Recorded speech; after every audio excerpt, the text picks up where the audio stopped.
Welcome to Pride Against Prejudice, a Shadowrun 4th edition actual play podcast. Hi, I'm Jack, and I play Toyger. Hi, my name's Dutch or Kerry, and I'll be playing Alexandra. And my name is Rhydian, I am the GM. If you would like any bonus content, a link to our living campaign map can be found in the show notes, along with a link to our Discord where you can get occasional bonus episodes, and if you'd like to add locations to the map or just ask us questions, you're welcome to join us there.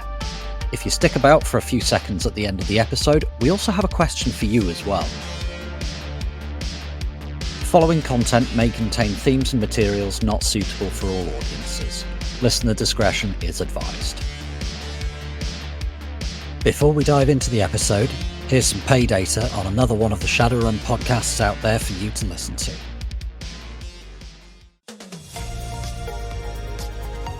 Well, good morning, Golden City. Cheryl Starr here to bring you the latest updates on what's happening in our beautiful Golden City. Up first, how the Golden City was voted safest city in Narratova, and how our own Golden City Guard is making an impact. Up next, the Megacorps. Which ones are on the rise and how they are here to help you. And lastly, coming to you in the next hour, which companies are on a hiring... Hoi hoi, chummers, this is Edda Sparks coming at you from the shadows. Now, this bull dreck that the Golden City is pushing about how safe it is here in the city is all nothing. The corporations ain't here to help you. There's something going on, my friends, in the shadows. And if you want to know more, stay tuned to What the Dice, releasing on every major podcasting platform on Fridays and on YouTube. It's time for Toyger to help Paeon with that favour he was asking about, and to find out why Paeon's mentor spirit cut him off. So, Cece, was that normal? Was what normal? A normal Shadowrun? Which one? When you nearly died by immolation? I mean, it's abnormal. It's out with known norms, but it's mostly... It was fine right up until the end. It was perfectly normal right up until the bit with the immolation and the grenades. Right. Okay. I mean, usually we don't get that badly injured. It's... This is what happens when you get caught off guard. It's why you should always have, at least 4 plans running concurrently. Right. Okay. Are you traumatized at all? Are you going to need therapy because... Cece, really? I don't think I can afford therapy, and... Given everything I've been through, what's more trauma? Let's just pile it up like a wall. Yes, and then you put it all in a jar labelled trauma, and then you put that jar in the back of your mind, and then you distract yourself with meaningless nonsense, and then eventually you're dead and you don't have to worry about it anymore. It's... I'm sure that's healthy. Very healthy. So it's right about this time that your comlink starts ringing there, Toyger. Are you ignoring it and dinging them, or are you actually going to answer it? Ooh, she's calling me. This is exciting. I never get phone calls. Paeon? I never get phone calls from anyone. Hello, Paeon. What do you want? I can't believe I'm saying this. Your company... Alexandra, we need to go to Paeon's shop immediately. He's being mind-controlled or coerced or something. Not exactly. I mentioned this to you a while back that I'd need a favour. I'm not wanting you to come round because I want you as a person to be here. I'm asking you to come round because I want Toyger the Magical Battery. I mean, that's fine, just as long as you understand that Toyger the Magical Battery and the Toyger that you know and love. It's a sarky little slitch. Yeah, I'm fine with that. Yeah. Well, I'm not fine with it, but I'm willing to put up with it. That's okay. I will leave in about half an hour. That gives me time to put my shoes on. Cool. We're gonna need to go across town. We're probably gonna be back late. This is gonna take a while, just so you know. Probably don't have time to find a babysitter. I'll bring Alexandra with me. It'll be fun. I am not a child, Cece. Last time I left you unattended in this flat, you made friends with the local talent and killed a man. You know, Toyger, neither you or I do the tech things we don't say over phones. Please. Yeah. Please. I would say we're going to a sketchy bit of town. Are you sure of this? But you live in a sketchy bit of town, so frag it. Why not? I mean, I live in a sketchy bit of town, and my nearest and dearest friends live in yet sketchier bits of town. Just get your ass round here. Bring your cousin. She's a lot more tolerable than you are. See, that's... If you traumatize a DiPerolto enough, you get a tolerable person. I mean, you did go to private school. I went to several private schools. Yeah, you're proving my point. The only Actually, reason I no, didn't I'm go not. You're not tolerable. Just get your ass round here, man. Okay. Bye, Paeon. See you shortly. If you've got like any like power foci or anything like casting foci or anything like that, bring them. I don't know what you've got, but just bring it. Okay. Am I gonna need like a knife, or is this one of those? I mean, I doubt we'll be doing a chicken sacrifice, but if you want, we'd have to rob a poultry farm first, and that'd involve going out. No, don't bother with the knife. Yeah, we're not leaving New York. Why would anyone want to do such a horrible thing? We could sacrifice a devil rat. I mean... Oh, no. No. If I'm coming, do you really need a knife? That's true. You can just stab me again by mistake.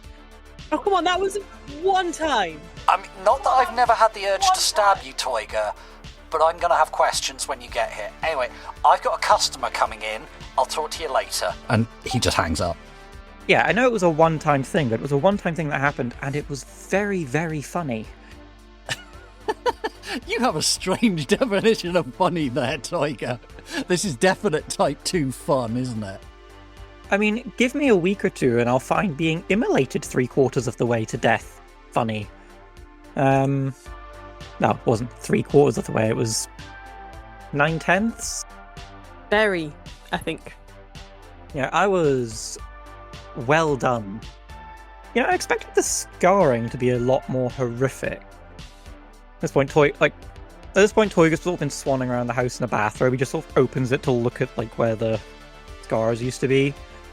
He's had like synth skin grafted on. Put some pants on, Cece. No, it's my house. Some of us don't want to see that. It's nothing you haven't seen before. Right, fine, I'm going to go put boots on and then we can go visit. More than boots on. Yeah, that was your third birthday party where you decided, nope, clothes are for losers. Yeah, I liked that birthday party. It was fun until Auntie Janet decided to fist fight a pot plant. That was funny, though. Yeah, especially when the pot plant won. So you're heading over Paeon's then? Yep. As you head down, you get down into the lobby, you find Kevin talking with Rick, who's just kind of mumbling incoherently at him. And Kevin's got his Uzi out, and he seems to be talking Rick through, like, now this is the safety and all the rest of it, and they've got a bunch of bottles set up on strings in the elevator.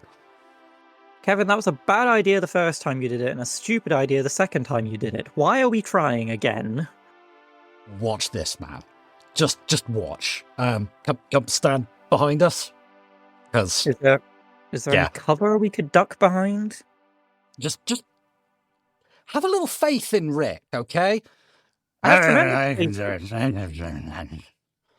tremendous faith in Rid. I do have tremendous faith in Rid. Thank you. I have tremendous faith in Rick, but last time we gave him a gun, we very nearly had an HTR team bearing down on us. Right. Right. Give it a minute. Watch.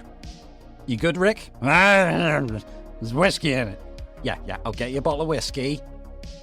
I'll get you the proper troll shit after this. Just go on, do what you did earlier. Fine. Pulls the slide, flicks it onto single shot, and there's 3, and the bottles each one just explodes and drops down, and he seems to have got it each shot through the neck of the bottle. That? Did you know he could shoot that well? I didn't know he could work a gun. I have not had enough alcohol, that's why I can still shoot. I think we need to get you onto a different addictive substance, because you can shoot that well. No, it makes me forget. I mean, there's lots of other drugs that do that. You're going to put Kevin here out of his job. Tastes nice.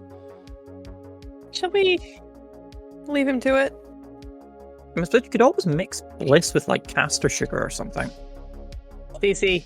So, Rick, now do that, but the next time I'm on a piss break and one of those fraggers from over the road comes in. Gel rounds and kneecaps, no APDS, yeah? APDS, they don't have... This goes on for a while as you're leaving. Run. We could maybe set up, like, a reward system, like they have at Soybucks, where for every ganger he incapacitates, he gets a little stamp. And then once he gets 10, we get a bottle of Hurlg. Is it enabling bad habits? Yes. Is it a bad idea? Yes. Should I be doing it? No. Tell you what, you're right, Alexandra. I'll set up the punch card as soon as we get back. Anyway, off to Paeon's. For frag's sake. So the journey over to Paeon's is pretty uneventful.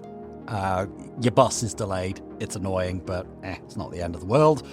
You arrive at the shop and... yeah, the alligator grunts and groans at you, sprays smoke out of its mouth and its arse, and Paeon looks up. He's got a book that's got a concerning amount of dried blood all over it, and he's got a magnifying glass out, and he looks like he's trying to read the thing. Somewhat morbid book? No, the book's fine. It belonged to some hermetic guy who was researching new elemental spells. Silly Fragger tested it in his lab, not outside. It went well then? Well, the spell did, but should we say it put an end to his chapter in this research? This is actually quite... I mean, it's hermetic, but if you reapply some of the principles for chaos mages, I think you've got I think he was onto something here. You've lost me now. Toyger, come and have a look at this. So Toyger sort of shuffles around the bar and then leans over shuffles around the counter and leans over his shoulder, peering through the magnifying glass. I think he got the wrong symbol in that formula, and he added up wrong here, and that's why he overjuiced it. I mean, if we recalibrated the anchor ring, we could probably cast this ourselves. Never mind chaos magic. I'm not doing it indoors. No, we're not doing it indoors. This book's already got enough, shall we say, spatter pattern. Yeah. Hey, Paeon. The purple rocks, how much are they? Which ones? The smooth ones. Hang on. Oh, you've not got the sight, do you? He blinks a couple of times and then stares and goes, "Oh, those ones are trash. 3 new yen each. Feel free." Cool. They're tourist tat. They're pretty. It's nice to see you, Lexi. Yeah, Toyger, it's okay to see you for once. Do you want a cup of tea and a spliff, and I'll tell you what's going on? Yeah, I wouldn't say no to the cup of tea, honestly. I'm not really in the mood for the other one. No spliffs for Lexi. Lexi has long ago learned the evils of drugs. Dude, I've told you before, it's not deep weed. I'm not cracking out the good Drek for a Monday. It's just a bit of squidgy black. It'll get her mellow at most. Squidgy black? I swear you make at least half of these up, Paeon, I swear. He pulls out a bit of greaseproof paper from his pocket, opens it up, and pokes the squidgy black ball of resin and says, "Squidgy black. It's black, and it's squidgy, because it's resin." I still refuse to call it that. You're not smoking it, so brag you, I don't care what you call it. Lexi, you can have some as soon as you learn how the dishwasher works. I'll make you a spliff. Come on into the kitchen. You can learn how Paeon's dishwasher works as well. Lexi, you got hands? Yeah. Can you hold a brush? Yeah. Congratulations, you know how my dishwasher works. Now come and have a spliff. You're a bad influence on the children of this city, Paeon. Yes, I am. It's how I make my living. I'm not a child, Cece.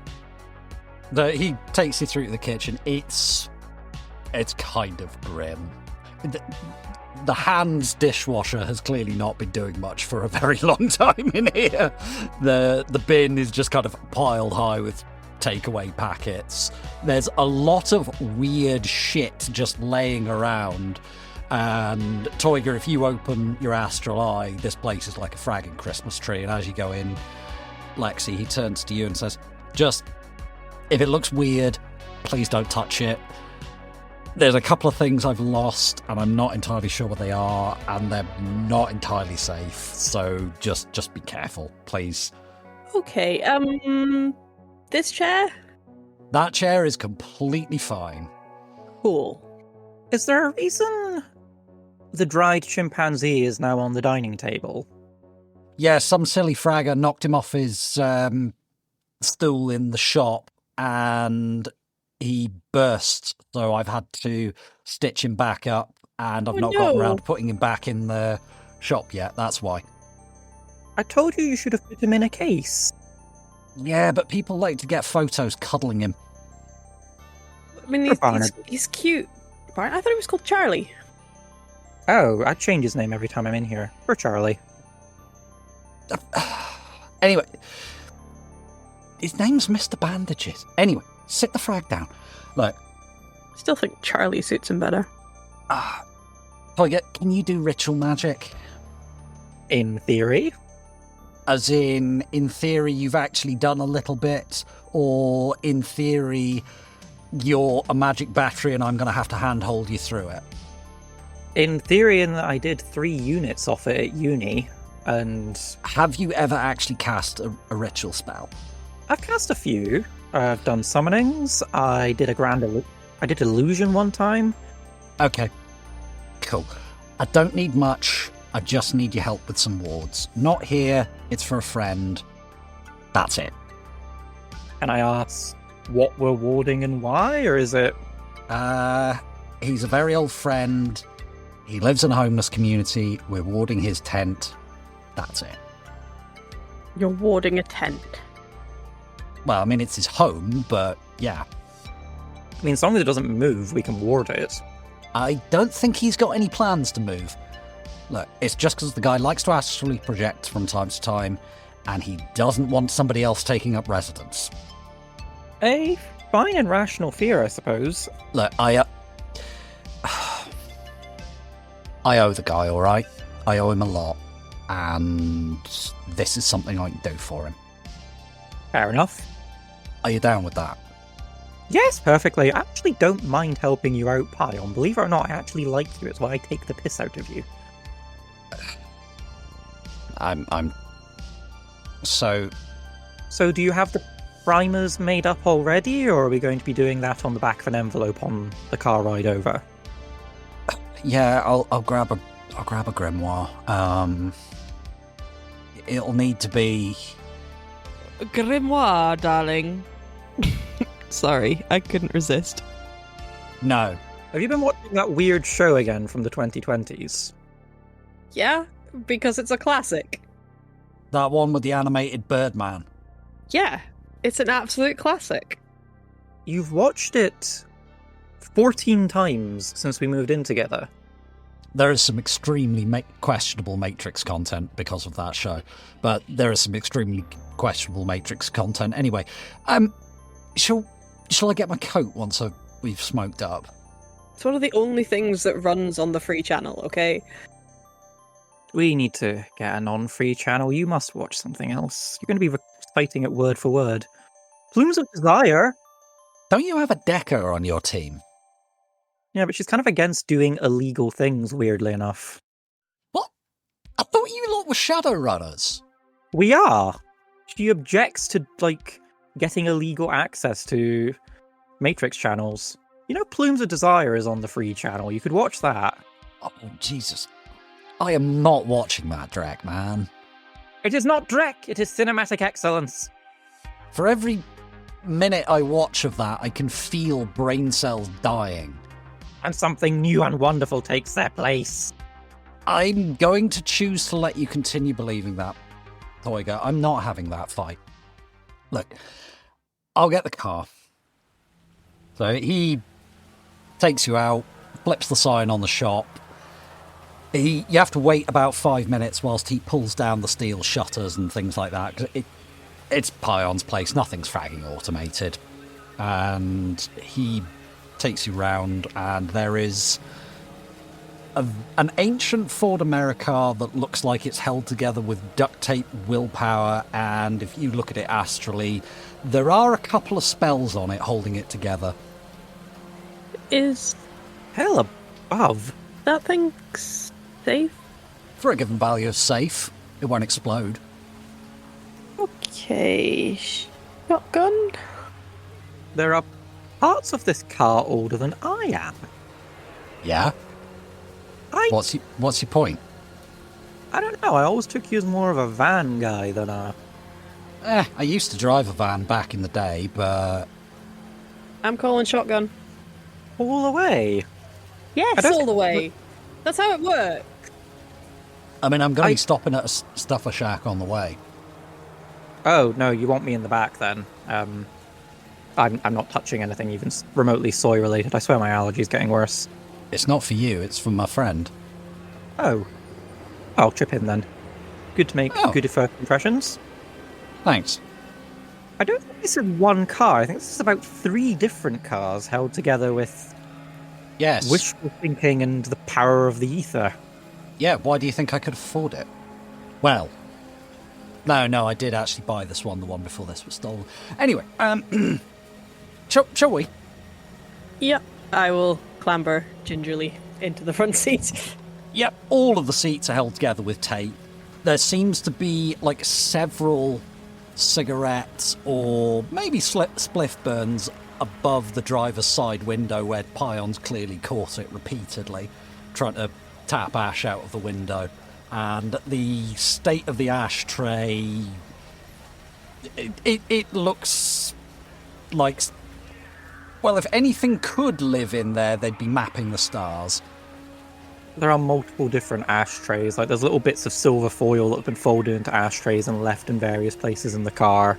Yeah, and the state of the back seat footwell can best be described as tidal with the amount of rubbish. Trying very hard not to look like I'm absolutely disgusted. Toyger's making no effort whatsoever. He's like, half the stuff in there is rubbish. He reaches in and pulls out what looks like a bone that's been made into a flute. I've been fragging looking for that. Cheers, Toyger. Is this a copy of Schwarzkopf's 9 primers? Why? Where is most of it? No, that's way older than Schwarzkopf. Doesn't answer my question as to why the middle's missing out of it. Not answering that question. Oh, that's why the middle's missing out of it. You've used it to restuff the sheets here. Yeah, he starts to drive over. You do stop at a super stuffer shack, and when he gets out, he actually pulls a rucksack out of the trunk and goes in, and when he eventually comes out, the whole thing is just like filled with like canned food and stuff that will last. You're a sweetheart, really, aren't you, Paeon? I owe the guy. Fair enough. So, what's his name? How did you meet him? When are you getting... Nope, not going there. No, we're really fragging not, Lexi. So, You remember what I said about you being mental, Toyger, and all runners being mental, and I should know I used to be one? Yes. Yeah, that. We used to run together. Ah.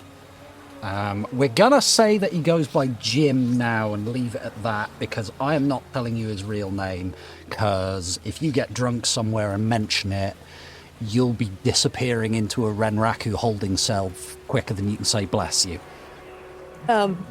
Speaking of names, trying not to go by Lexi these days. Alright, what are you going by now?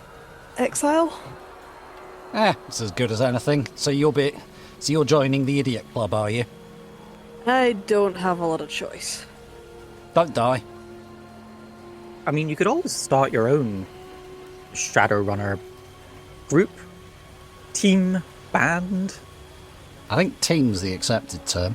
I don't know, I'd kind of like to be part of a band. Not like a music band, but like a band of... I mean, I've come across, like, bands that play on stage that also run the shadows. The fragging... I mean, runners are loonies, but these guys are proper nuts. The amount of drugs circulating in their system. Oh yeah, the parties are amazing. But I doubt the drummer is even capable of coherent thought. yeah, it's how you know the stage is level. He's drooling out both sides of his mouth. So is the drummer... I don't know about the drummer in this hypothetical band. No. They're either a street Sam who can just about figure out which end of the sword is sharp, or they're the decker who builds like their own deck and writes their own programs. There's no middle ground.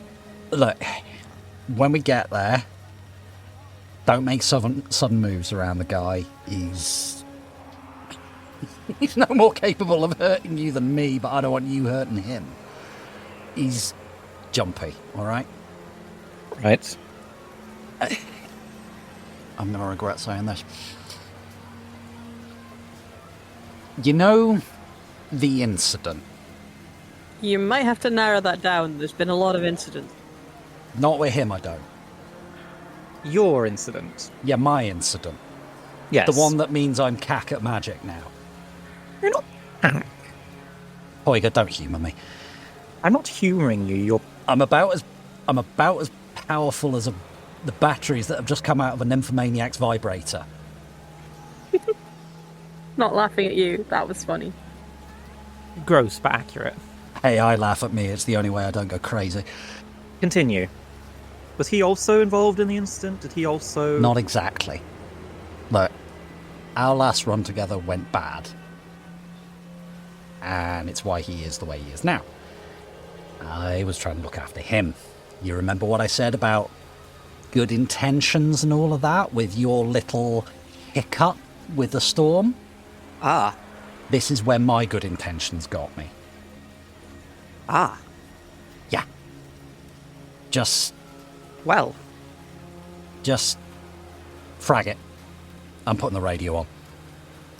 And he puts on like Horizon News or something. He's just moving away, changing the subject. Political games continue ahead. After a while, you eventually find yourselves pulling up in an area of Queens called Jamaica Estates.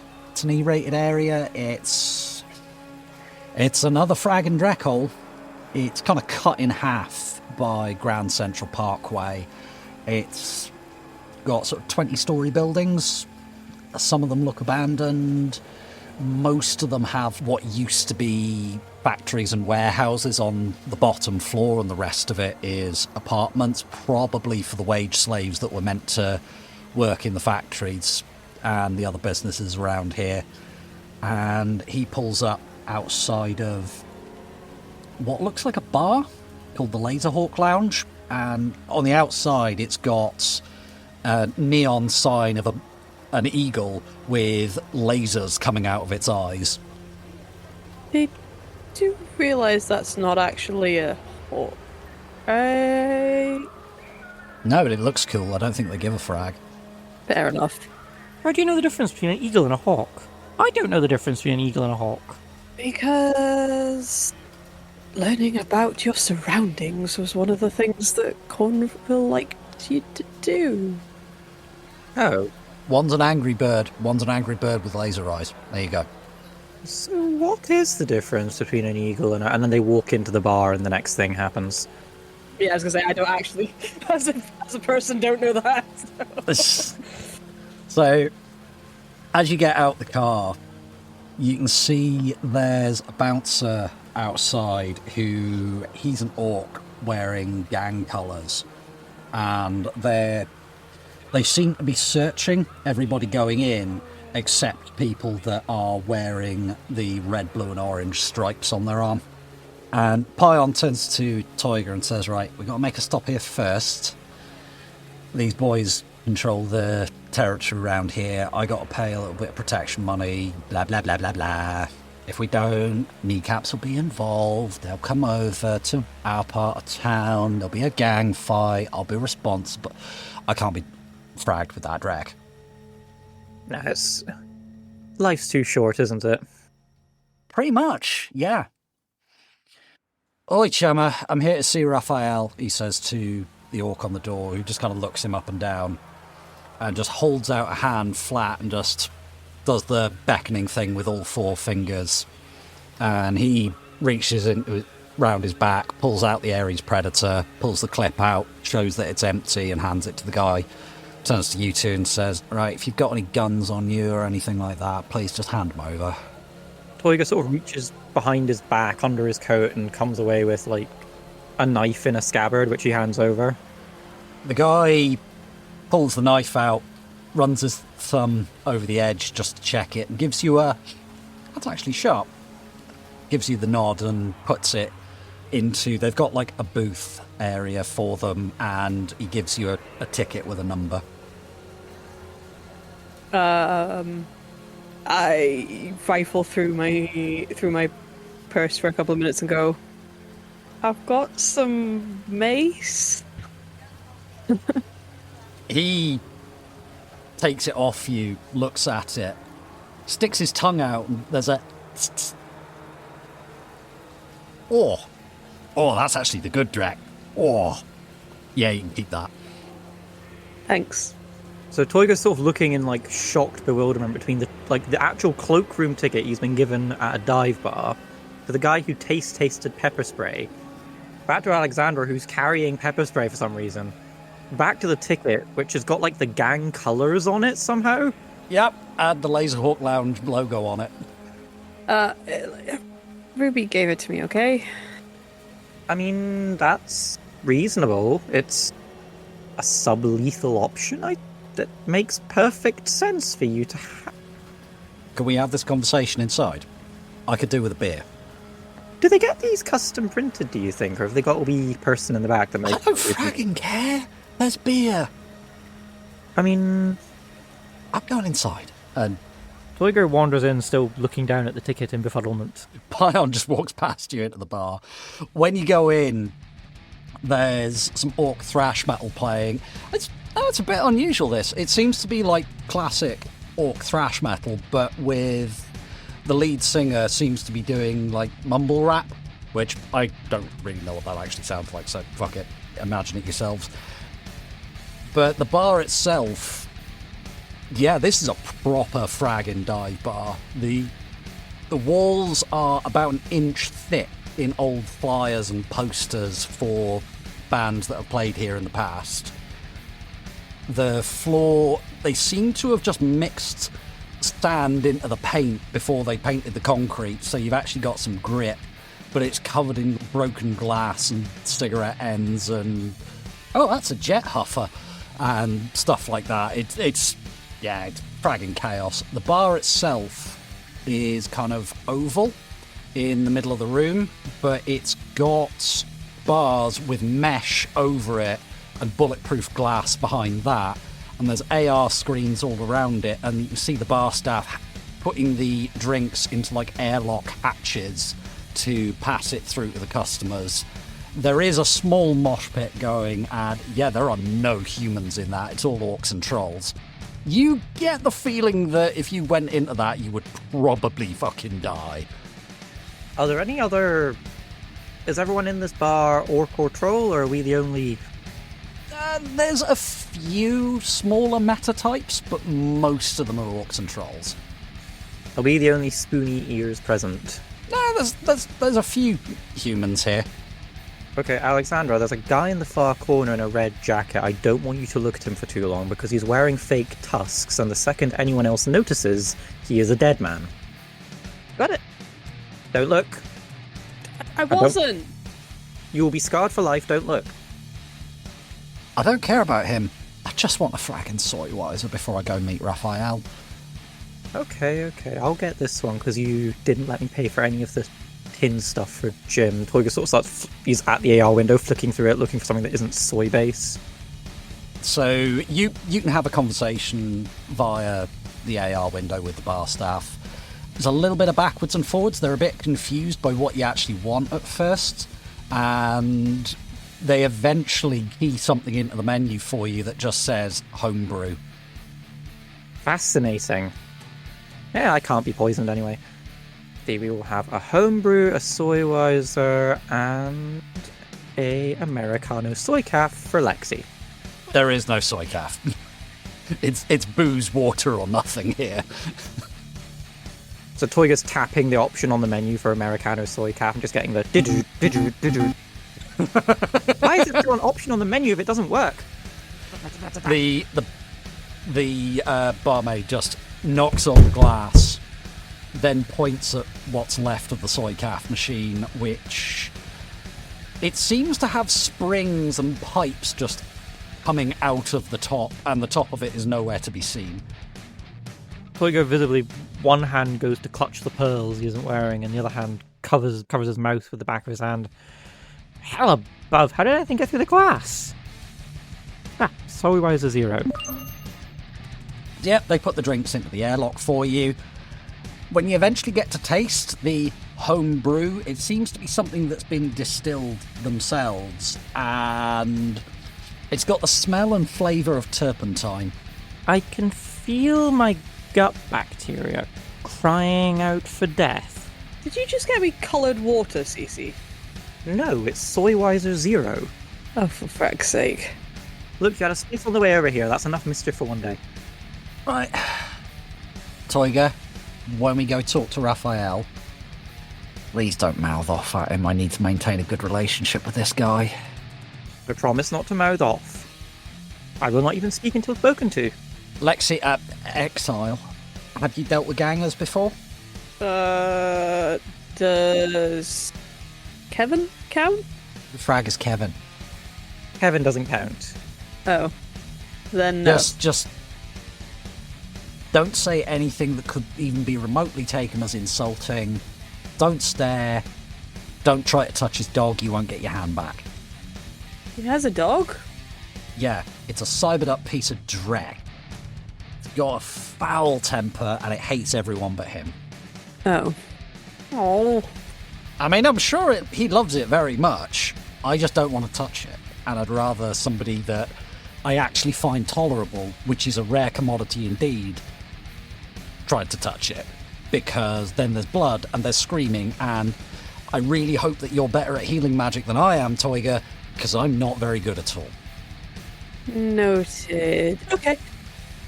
I consider myself quite competent. How are you at reattaching fingers? Very bad. How about reattaching fingers that have been through a dog? Even worse. I will be at the back, saying nothing, doing nothing, being quiet. I'm not saying don't say anything, I'm just saying don't touch the dog. Got it. Thank you. And yeah, I'd rather we didn't have to reattach your fingers. Should we just go get this fragging over with? Off we pop. So when you go through, Paeon goes up to another couple of bouncers that are on like a back room and just tells them, yeah, I'm here to see Raphael, and they hold up a hand. One of them goes into the back, comes back out, lets you in, and there is a fragging massive orc, clearly a ganger, with a dog that... It's got one cyber leg, one of its front legs, and it seems to have a partial cyber skull with its teeth have been replaced, and it's got a lot of scars all over its face. And he seems to have had his face tattooed He's left some of his skin the natural colour, but most of it is blue in patterns. And he's got big old gauges in his ears as well. And he looks up and goes, Paeon, who the frag are these two? They're just here to help me see an old Jim. I'm just here to pay my protection. I ain't fragging with no drac. You're gonna have to sit down then. I'll frag. Sit down. Nice and easy, you said, Paeon.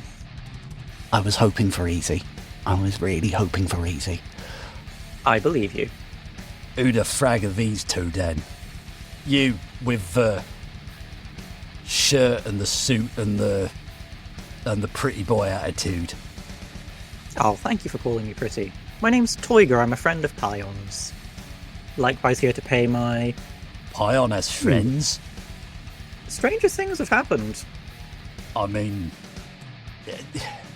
I can't actually argue with that much as I want to. You. Yes. Who are you? I'm Exile. I'm with him. He's my cousin. So, Paeon, we've had a bit of trouble. You remember that priest? Yeah, what the frag about him? He was a drakad and Jim didn't like him. Well, he used to help us out. Now he's dead. Well, we think he's dead. There was some crap went down at the monastery. Bunch of runners. They fragging came in here. Came into my house. They were asking fragging questions. Thought they was helping us. Got into some gunfight with fragging as technology and fragged off with him. The priest or Jim? The priest.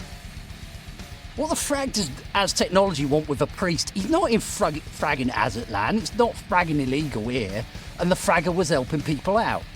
Fragger could do healing magic with taking people in, helping a few people out, doing some nice community work. We was looking after him. He pays his toll by helping us out. One of the boys gets into a fight, gets busted up. He does a bit of healing magic. We make sure no fragger drex with him. And then, boom, runners as technology, guns, murder, fragging vampires. Vampires? Fragging vampires. Paeon, nice and easy. Wait, vampires are real? Yeah, I thought that as well. So are blood panthers, incidentally. They're not just a thing from the Trids. I was distressed to learn this also. Yeah, I fragging know.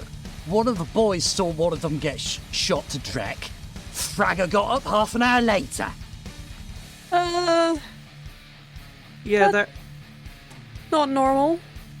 Their essence isn't properly anchored to their body anymore, so things that would normally scatter the essence, i.e. kill someone, just don't. They will just get better. Also, there's none of this, oh, I only feed from some people sometimes. Being fed on by a vampire is eventually lethal. It's horrifying. Yeah, they suck. There's a reason there's bounties out on them. Although, did you hear about that? Did you hear that rumor about that accountant working for Wuxing in Hong Kong who was a vampire? I just thought Dad was winding us up. Paeon just jumps in and goes, I think that's a conversation for later. Raphael, I have a nasty feeling you're about to make this my problem. Can you just tell me how, please? Because I am not stoned enough for this. And Raphael just grins and says, yeah, it's your fragging problem. Well, partially. Because we lost that boy helping us out. We've had more problems, more people sniffing round. Some of the boys get shot. We can't sort it the frag out. You know what I'm saying? Yeah, how the frag does this involve me? Well, profits is down. I got to keep the bar open. I got to keep my little community together, yeah? So, one of the boys driving a car along, making a delivery, gets fragging stopped by the cops. Yeah, I mean, that happens. Did he get done for... No, didn't even get done for the fragging drugs. They don't even know they're fragging there.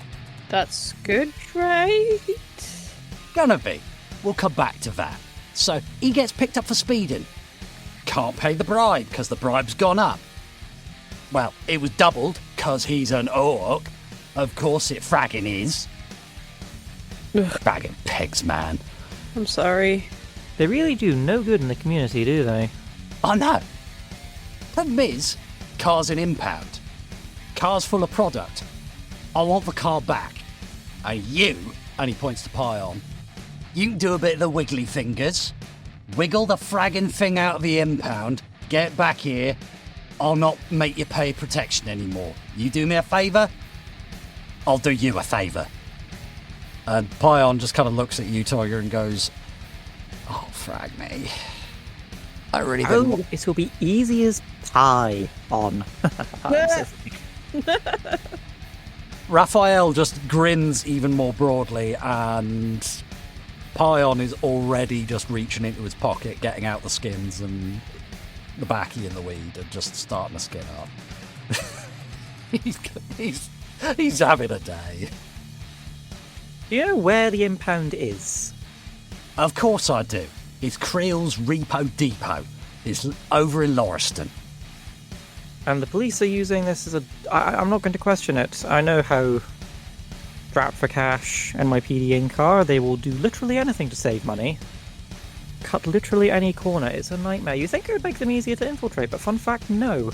Right, let's go, Paeon. Toyger, let's not have this yet. Let's just go. Off we pop. What breed of dog is this, incidentally? Hard drugs. You can go wherever you like.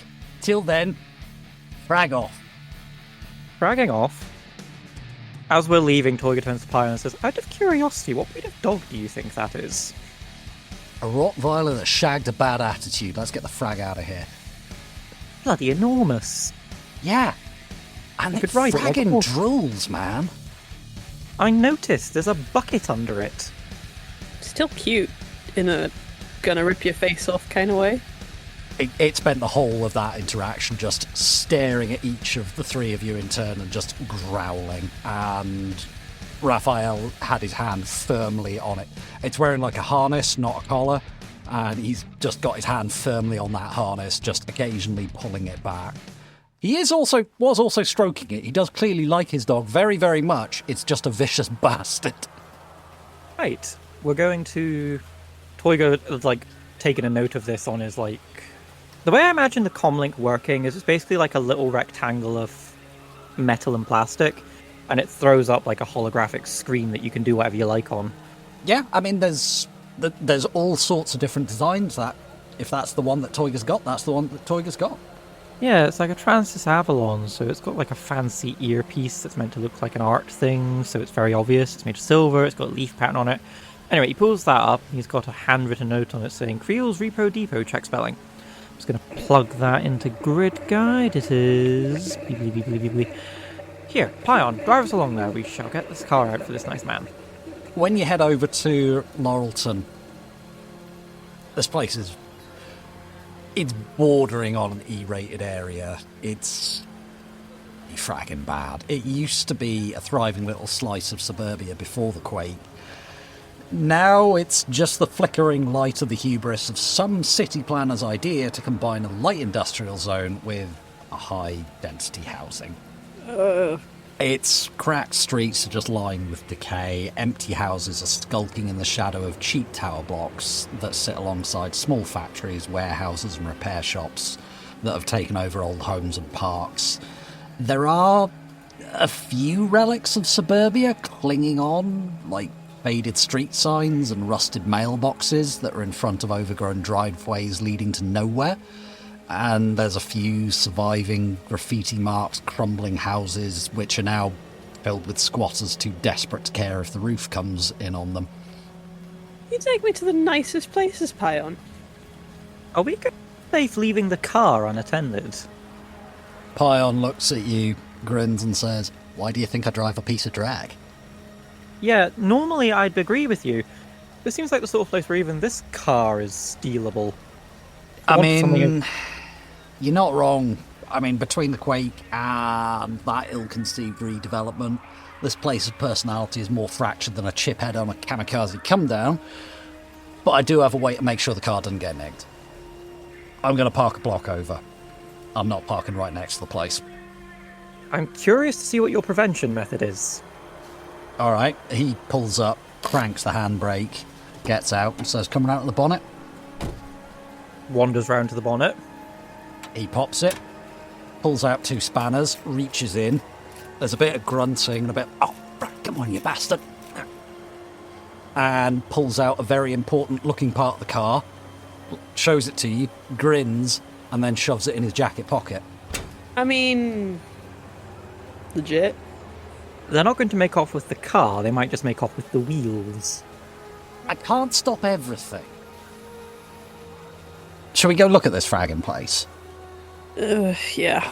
Why do I agree to this drag? Jim, I like you, buddy, but... Because you don't want to get eaten by the scary dog? Ha! You admit it isn't cute. It's cute. It's still scary. I mean, I do have the option of walking away, but I owe this guy. But both things can exist in togetherness. I mean, you're also cute and scary. Can we just go look at the fragging repo yard, please? Yeah, sorry. I am This will take all of about 10 minutes, it'll be fine. Please don't say that. Toyger.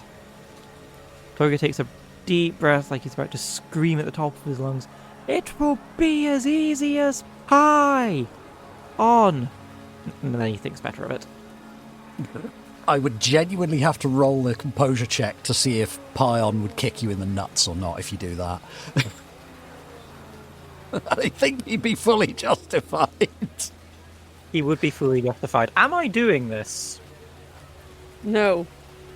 No. No. XI will also kick you in the nuts. You know, we're really near John F. Kennedy Airport here. Are the planes also flying overhead super loud? Yeah, roll a body plus willpower check, please. Both of us? Yeah. Body and willpower. 1 hit. So you just took 2 stun. There's a suborbital that just took off. Jesus. Afterburners are fully on. You're right in the flight I also only path. got 1. So yeah, you just took 2 stun as well. Did Paeon also take stun? No, he got 3 hits. Jesus! H! Hell above! You've not lived in a flight path, have you? No.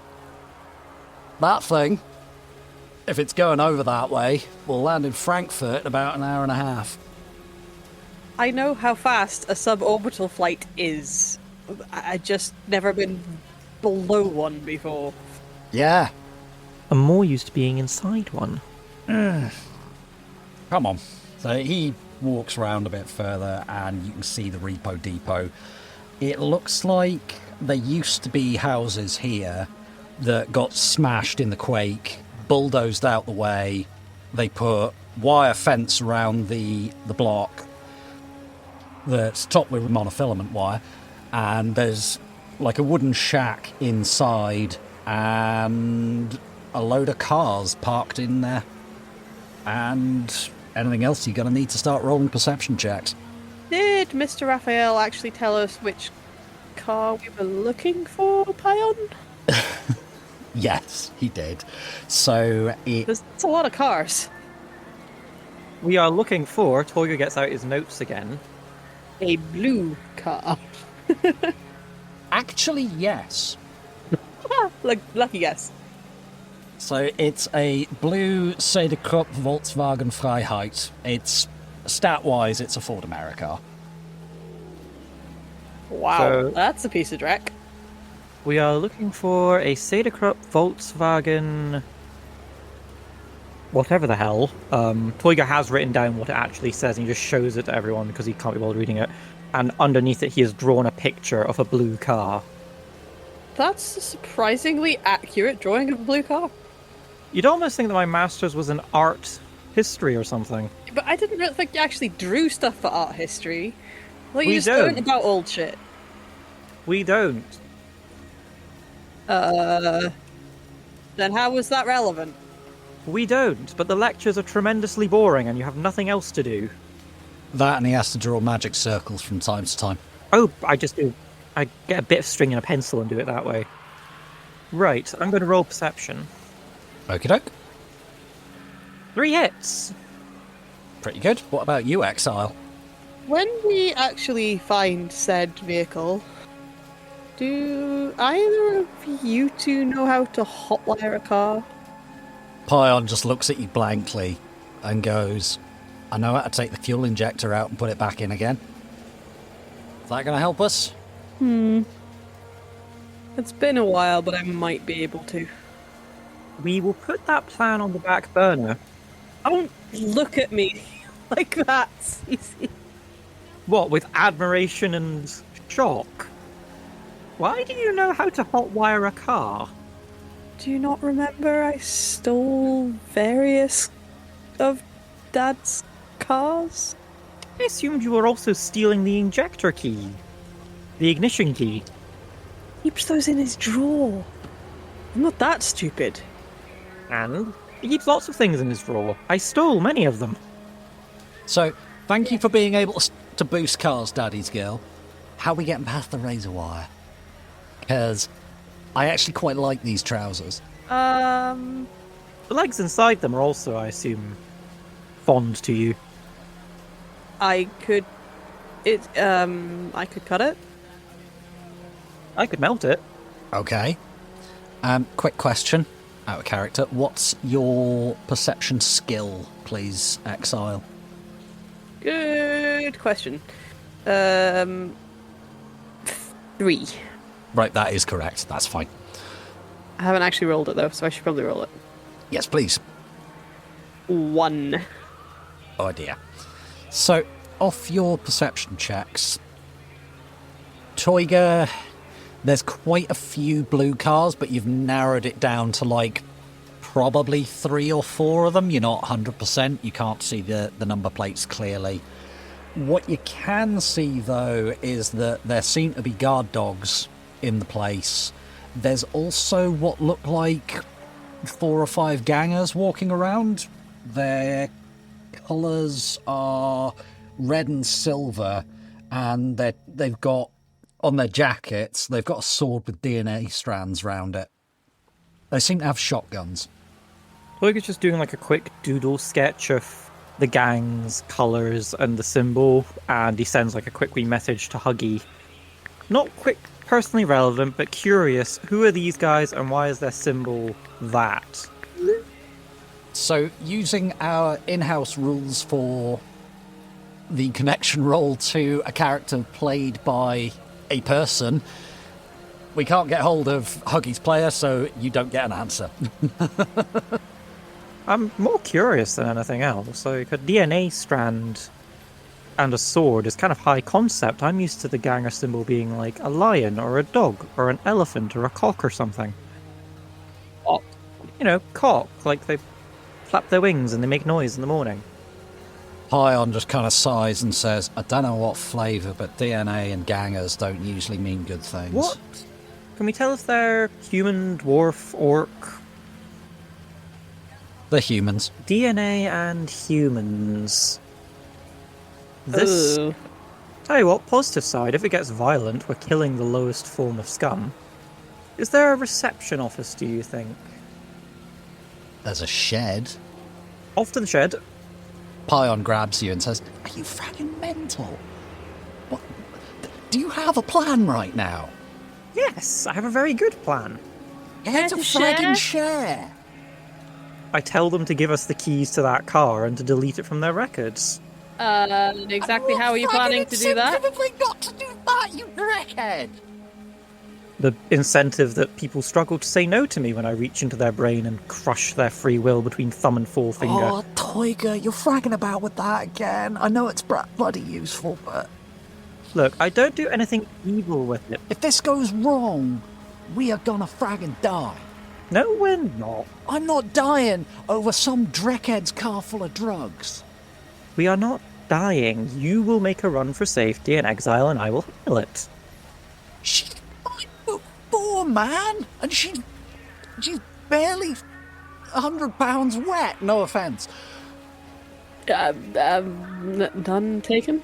I have no idea what that would be in a measurement scale. I actually know, but very light when wet.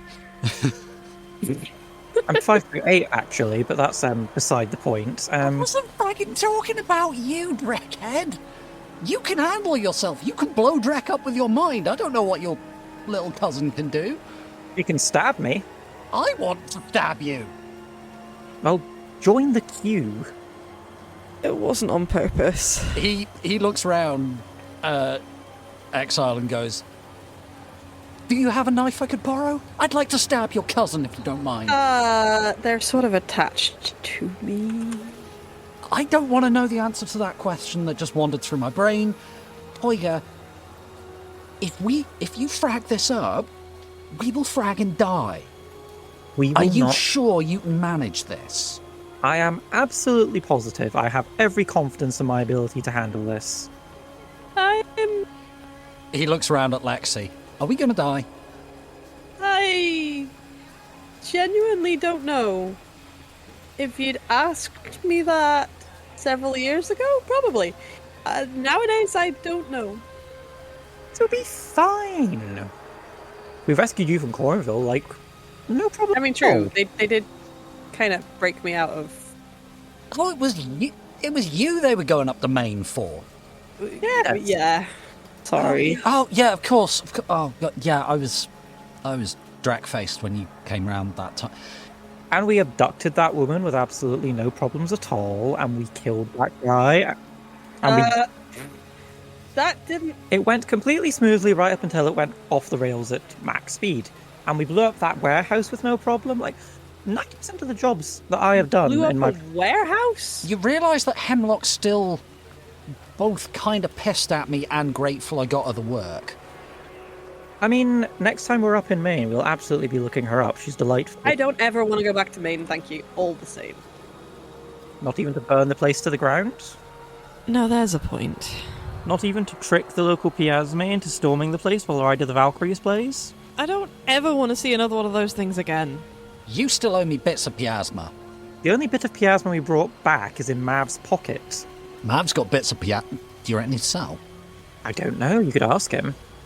Am I? Do you have any idea? Look, next time you're up there, do you have any idea how much dried and powdered Piasma testicles go for? I don't think I want to know. They don't do anything magically, just morons buy them thinking it'll give them a hard-on. 9k a kilo. And the rest, buddy. Try 9k a gram. I have been undercharging. By an order of fragging magnitude, you absolute sucker. Oh, I'm not actually selling powdered Piasma testicle. Yeah, you're here. Trying to boost some silly fragger's car full of drugs, and... oh, God. So, if you go in there, and you mind probe this guy, and the probinator backfires, I'll laugh, and then we die, alright? You will laugh, you will run away, and then I will get the car by other means. What? You'll possess it from beyond the grave?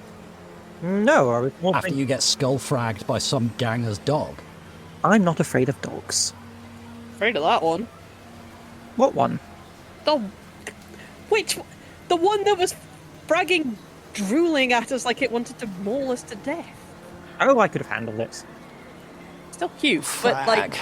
I'm gonna... I could have handled it. I You could did have not handled think it. I would die like this. Shall we just go and do this? Right, let's go. Don't want to keep the pearly gates waking.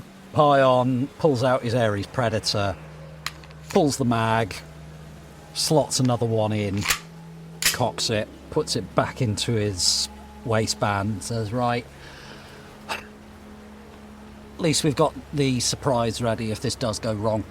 Shall we? Let us. Oh, I'm ready. You can get the store to come out predictably, yes? Yes. So Toyger opens the door, strolls up to the shed.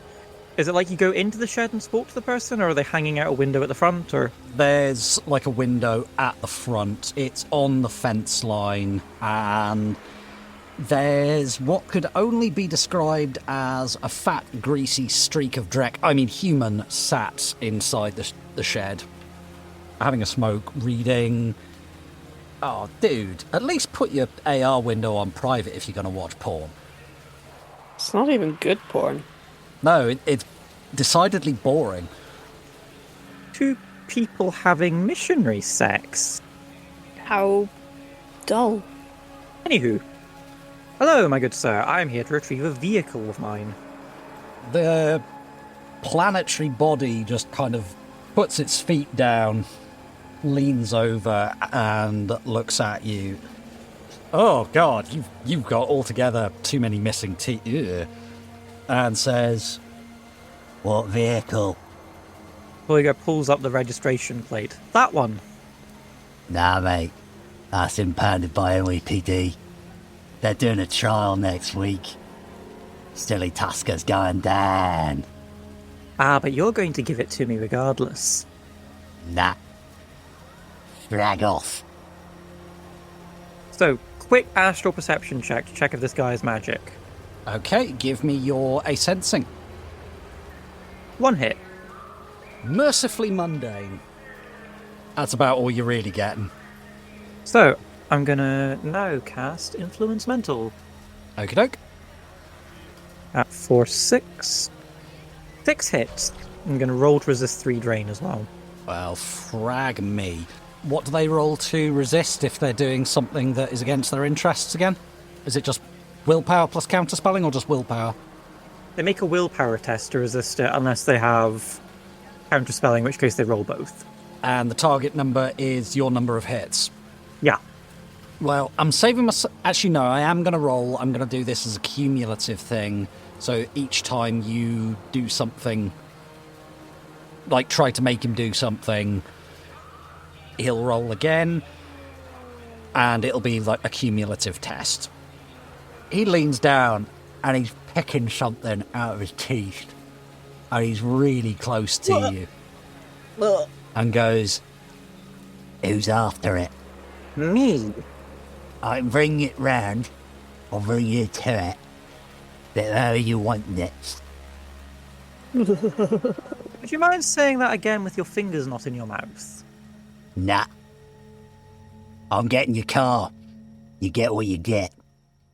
I want it for someone that isn't going to waste their time waiting for the courts to deal with that particular orc. You gonna frag up that Tasker for me, are you? I felt that was implied rather well, but yes. I think arrangements can be made. Am I on? Please compose yourself. And Toyger's doing is standing up to his full 5'8", one hand folded behind the back, the other one sort of next to him. I am a large, important, dignified individual. He heaved himself out the chair and opens a safe at the back that seems to be bolted to the floor, and you just catch out the corner of your eye in the bit of the shed that's hardest for you to see from the outside. Yep, that's that's a homemade turret pointing at the safe. Pulls a drawer out and he's kind of rifling through it for a few moments until he pulls out a control spike that's got a bit of card with a number written on it attached to it with a bit of string. Closes up the safe. You can see he's doing that thing where he's putting his body between you and the safe so you can't see what he's doing. And this thing is an actual honest-to-God old-fashioned dial safe. So even if you had a decker along with you, you'd struggle. When was the last time I saw one of those? He waddles out the shed, opens up the chain link fence after taking the padlock off. He does whistle before he opens it, and all of the guard dogs just sit. Impressive. Toyger sort of leans back and says to Paeon and Lexi, "Can either of you whistle?" I don't think so. Not reliably, anyway. Paeon? Don't look at me, mate. Might have been useful. He waddles you through the repo depot until you get to a blue Cederkrupp Volkswagen Freiheit. It looks in slightly better condition than Paeon's car. This one appears to be only one car and not 3 held together. Well, this is the one you wanted. Happy driving. and drag up that tusker for me. I shall, of course. Thank you very much. And yeah, you can drive out. You drive around the block. You pick up Paeon's car. You do have to, like, kick a street kid away who's trying to undo the wheel nuts. Ooh, can I roll Intimidate at this kid? God, please critically glitch, because frankly, the way things go with Toyger and children. 2 hits. Give me a sec. Technically, I should be getting a +2 because first impressions, but... Roll 2 extra dice, then. No, nothing. Defenders win ties. The child looks at you, gives you the finger, and yeah, just frags off. Paeon spends 5 minutes putting the car back in. Sorry, the fuel injector back into the car, and yeah, you can drive back around to the Laserhawk Lounge without incident. Exile, you know how to drive. Yes, I do. Super, I don't. Cool. I will take the other car then. I'm assuming, Paeon, you don't want me to drive yours. I mean, to be honest, if you crashed it, it would probably knock some of the dents out. Thank you for your faith. Oh, it's not faith in you, it's a lack of faith in my car.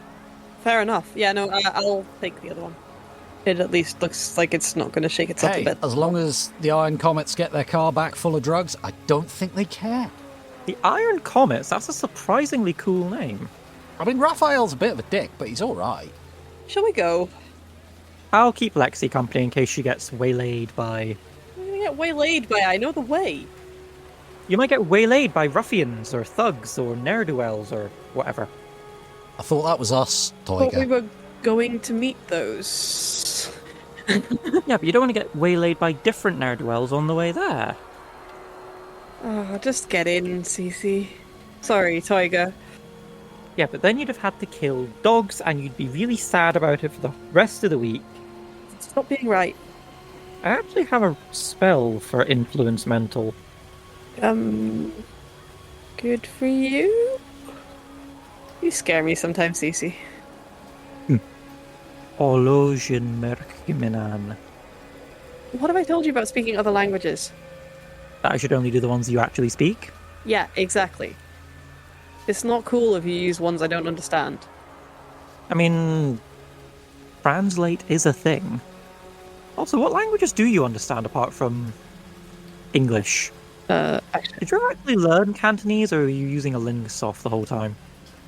I know Chinese. I know French. Bon bon. Do you really think Dad would have let me not learn Chinese? I don't think your dad would have cared so long as he could understand you. You'd be surprised. I do tend to forget quite how awful he is, because I only had to deal with him at, like, births, deaths, and marriages. Yeah, no, he took a special delight in teaching himself. Ugh, I don't really want to talk about this, Cece. I'll just gonna put the radio on. Why do people keep doing that to me today? After a little while, you pull up outside the Laserhawk Lounge again. Paeon's car's making concerning rattling noises, and he gets out and goes over to the ganger on the door, who comes over, and... Are you guys still in the car, or have you gotten out? Yeah, I have flicked the radio station over to the local, was it, they said it was Orc Metal they were playing? Yeah. I've flicked the radio over to the Orc Metal station. He kind of starts absent-mindedly nodding along to it as he holds out a hand and goes, "Go on, let's have the control spike." Sure, just, it was a little fussy going in. It's a one-way trip. We're cutting it up to get what's in it out. Fair. Just thought you should know. Nah, appreciate it. And he... You are a surprisingly good driver. Toyger.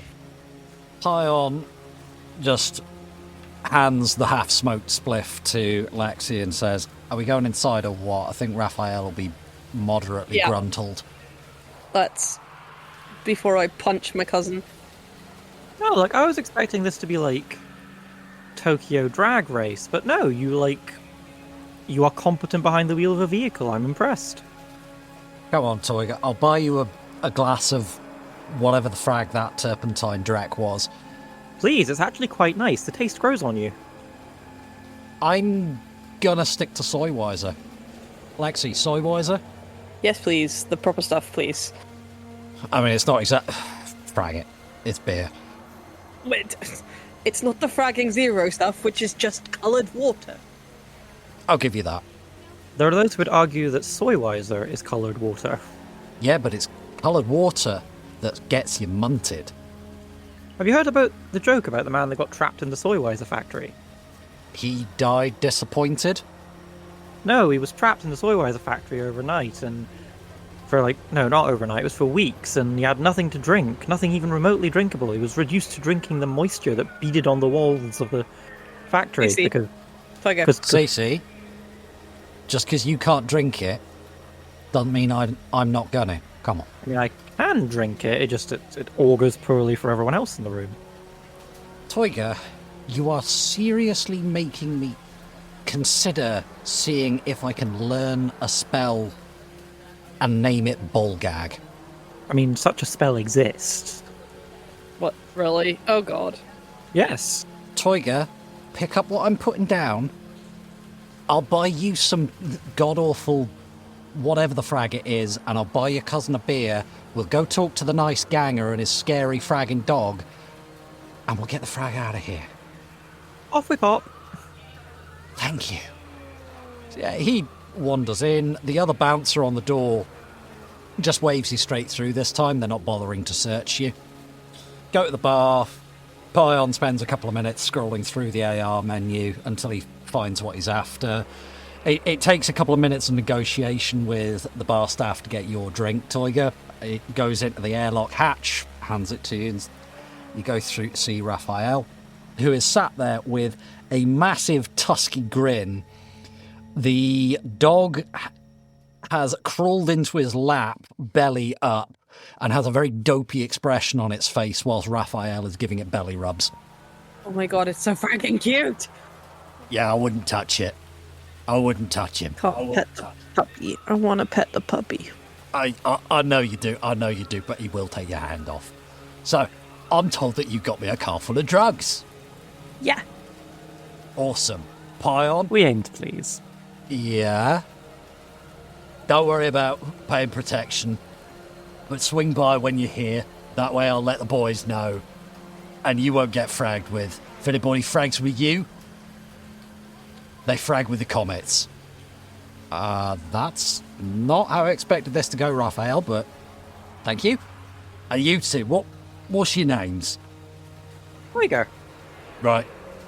Toy girl, and what about you? Exile. Exile, cool. If you're in Jamaica Hills, you're welcome here. Can I ask what your dog is called? Does he have a name? He scritches the dog's belly even further, and there's a out of it as he goes, he's called Comet, aren't you? Oh, you're a good boy, Comet. Oh, he's so cute.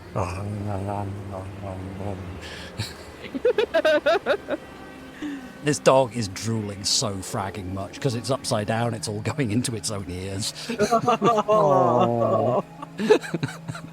It's very happy, just don't touch. He seems awfully sweet. Anywho. I don't suppose he's got any puppies. Well, yeah, we did have an incident a while back. Turns out, Comet's not the big bad that he thinks he is. Did she win? She might have bitten something sensitive. Sorry. That's kind of funny. Because you're a dum-dum, aren't you, Comet? Assuming all goes well today, we'll come back and see if there are any baby comets in need of Lexis to look after them. Yeah, if you're around here, you're welcome. And Toyger does sort of like a little, incline the head, one hand goes out, half bow of acknowledgement. So I'm going to give you Raphael as loyalty 1, connection 3. Like, you've done a job for him. You're not good mates. He knows who you are. He'll let you on his territory without a fuss. Leader of the Iron Comets and Dad to Cobbett the Cyberdog, goodest of all boys. Excellent. Yeah, you head back out the bar, and Paeon just turns to you and says, like, I'm not taking the car over there, because... We won't frankly, get it back? Well, I'll get some of it back, and that's kind of the problem. Toyger, you feeling strong today? And small retcon, it's actually 2 backpacks of food that you got earlier. One on the back, one on the front. Yeah, and he just hands you, like, a full hiking rucksack that's full of, like, canned food. Are you going to make me roll my body or my strength? Or lift and carry? I am now. Roll, lift and carry for me. No hit. So you are suffering. Oh, Jesus! Brag's sake, CC, just give it here. No, really, give it here. You take it from Toyger, and he massively overcorrects once it's taken off him and falls over.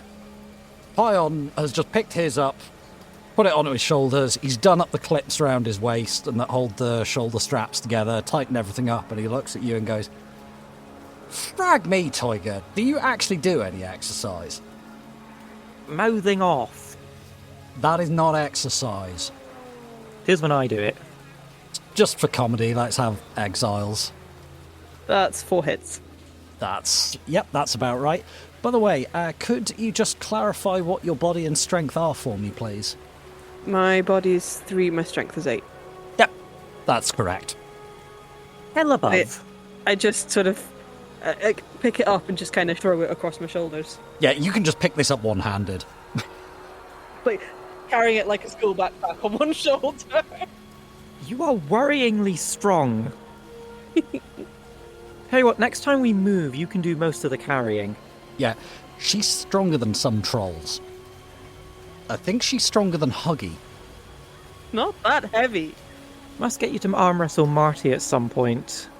If she rolls well, she might actually win that. Which is why we must do it. You head over. It's a bit of a walk to Tent Town. It's a homeless encampment that's underneath the Grand Central Parkway, under a bridge. The main road that just cuts this area in half, and as you get louder, the traffic is fragging loud. Like, the engines aren't that loud, it's just the tyres on the bridge and the whole thing. It's like a big rig goes past and you can just hear it rattling. And yeah, there's a frag load of tents. I doubt Lexi has ever seen anything like this. But she doesn't quite know what to make of it. And is just trying not to look like she's staring. So you get a gentle hand on your shoulder at one point, and Toyger sort of quietly in your ear, in his serious voice, "Don't stare, just keep walking." And Paeon leans in and says, like, "I'll have a chat with the head man. It'll be good. Just, they know me here, you're friends with me. We're cool. Just don't show weapons unless some dumbass makes something of it, and it'll be all good. If they do, we got an understanding, we'll be fine. Well, they won't, but we will." Exile takes a deep breath. It immediately regrets it, but... This is basically the people living here. They're the people that can't get a squat in an abandoned building, and their homes, such as they are just tents and shelters cobbled together out of anything they can get their hands on. And as you're walking through, a lot of people, as soon as they see you, there's that immediate well-dressed, well-armed urban predator hide, and you can just see faces peeking out from the tents. Like, some of them seem to be families, a lot of them are worn from hunger, the cold. It's getting into October at this point. The inevitable drug use as well, and you can see some people like scrambling to hide things as you walk in, and that all of them are avoiding eye contact with you. Paeon leads you through, and eventually there's a homeless-looking guy who looks a little tougher, but also a little crazier than the rest. He's wearing what looks like an old armoured jacket, but he's also found like some sort of metal grill that he's got sort of strapped over his face, and he's got metal plates that he's stitched onto his jacket, and he's holding... Yep, that's a baseball bat with nails in it. I am just gonna slide in behind Paeon. And Paeon just kind of walks up to him and says, "Hey, I'm just here to see Jem." And the guy just kind of looks him up and down. Paeon holds up his hand and says, "Look, I've got the toll, man. I'll give you the rucksack. The other one's for Jim, you know the deal. Please just take this off me, it's fracking heavy." And the guy just taps the baseball bat against his hand and holds it down, and then in one hand and then other one out, and just makes the grabby hands motion. And Paeon says, "Oh, cheers, man." Takes off the rucksack and hands it to him, and he steps to one side and points with the baseball bat. "Come on, let's go." And Paeon starts leading you further in, and as you're walking away, you can hear there's a bit of a scramble, there's some shouting, and there's a couple of thumps, and ow, ow, ow, ow. And you can kind of see an orderly queue being formed in front of the rucksack, and just tins of food being handed out. So what's going on with the metal grill over his face? Just out of curiosity. Would you try to punch him in the face with that there? No. There you go. That is a surprisingly simple solution to that problem. Yeah, especially because he's put studs on the outside. Yeah, it'll hurt him, but it'll hurt you more. I mean, it's not going to work against a troll, but you can't win everything. Not seeing a lot of trolls around here. Most of them end up in the comets. Huh. I mean, the comets aren't like frog supremacists or anything, but they stick together, you know? I mean, they're a decent bunch, but matters is matters, humans is humans, people is people. The way it is, chummer. Each looks after his own, I'm sure. People could do with looking after people a bit more, but I ain't gonna hold it against the comets, you know? They can't do everything, and they can't be everywhere. Neither can we, for that matter. They can barely be everywhere in this district, man. Come on. Where is this gym? I'm guessing it's not the tent with the pentacle drawn on the outside of it. A bit tacky, for even by his standards. He leads you further into the encampment. You're largely getting ignored by the residents now. They know the score. You're okay. They stay the hell away from you, though. Like, people are clearly scared of you. Until you come to a bit at the back. It's on the sort of concrete slope at one end of... So this encampment is on a road that runs underneath the main road, and Jim's tent is right up at the back underneath the main road. The traffic is loud up here. Just the vibrations from vehicles going over the bridge, and nobody else seems to want to be up here. And there's lots of... Toyger, if you look at these, they're astrally active, but they're so weak. They're just flecks of power, but they seem to be cobbled together out of anything and everything strung up in a circle around a shelter that's just been built out of boxes, bits of tent, stitched to boards. It's just made out of anything this guy can get his hands on. Could I roll a knowledge still, try and figure out what these are? Yeah, go for it. Would it be magical theory or magical phenomena? Theory, I think. In theory. One hit. You're not sure. They mostly... There is a ward that seems to have...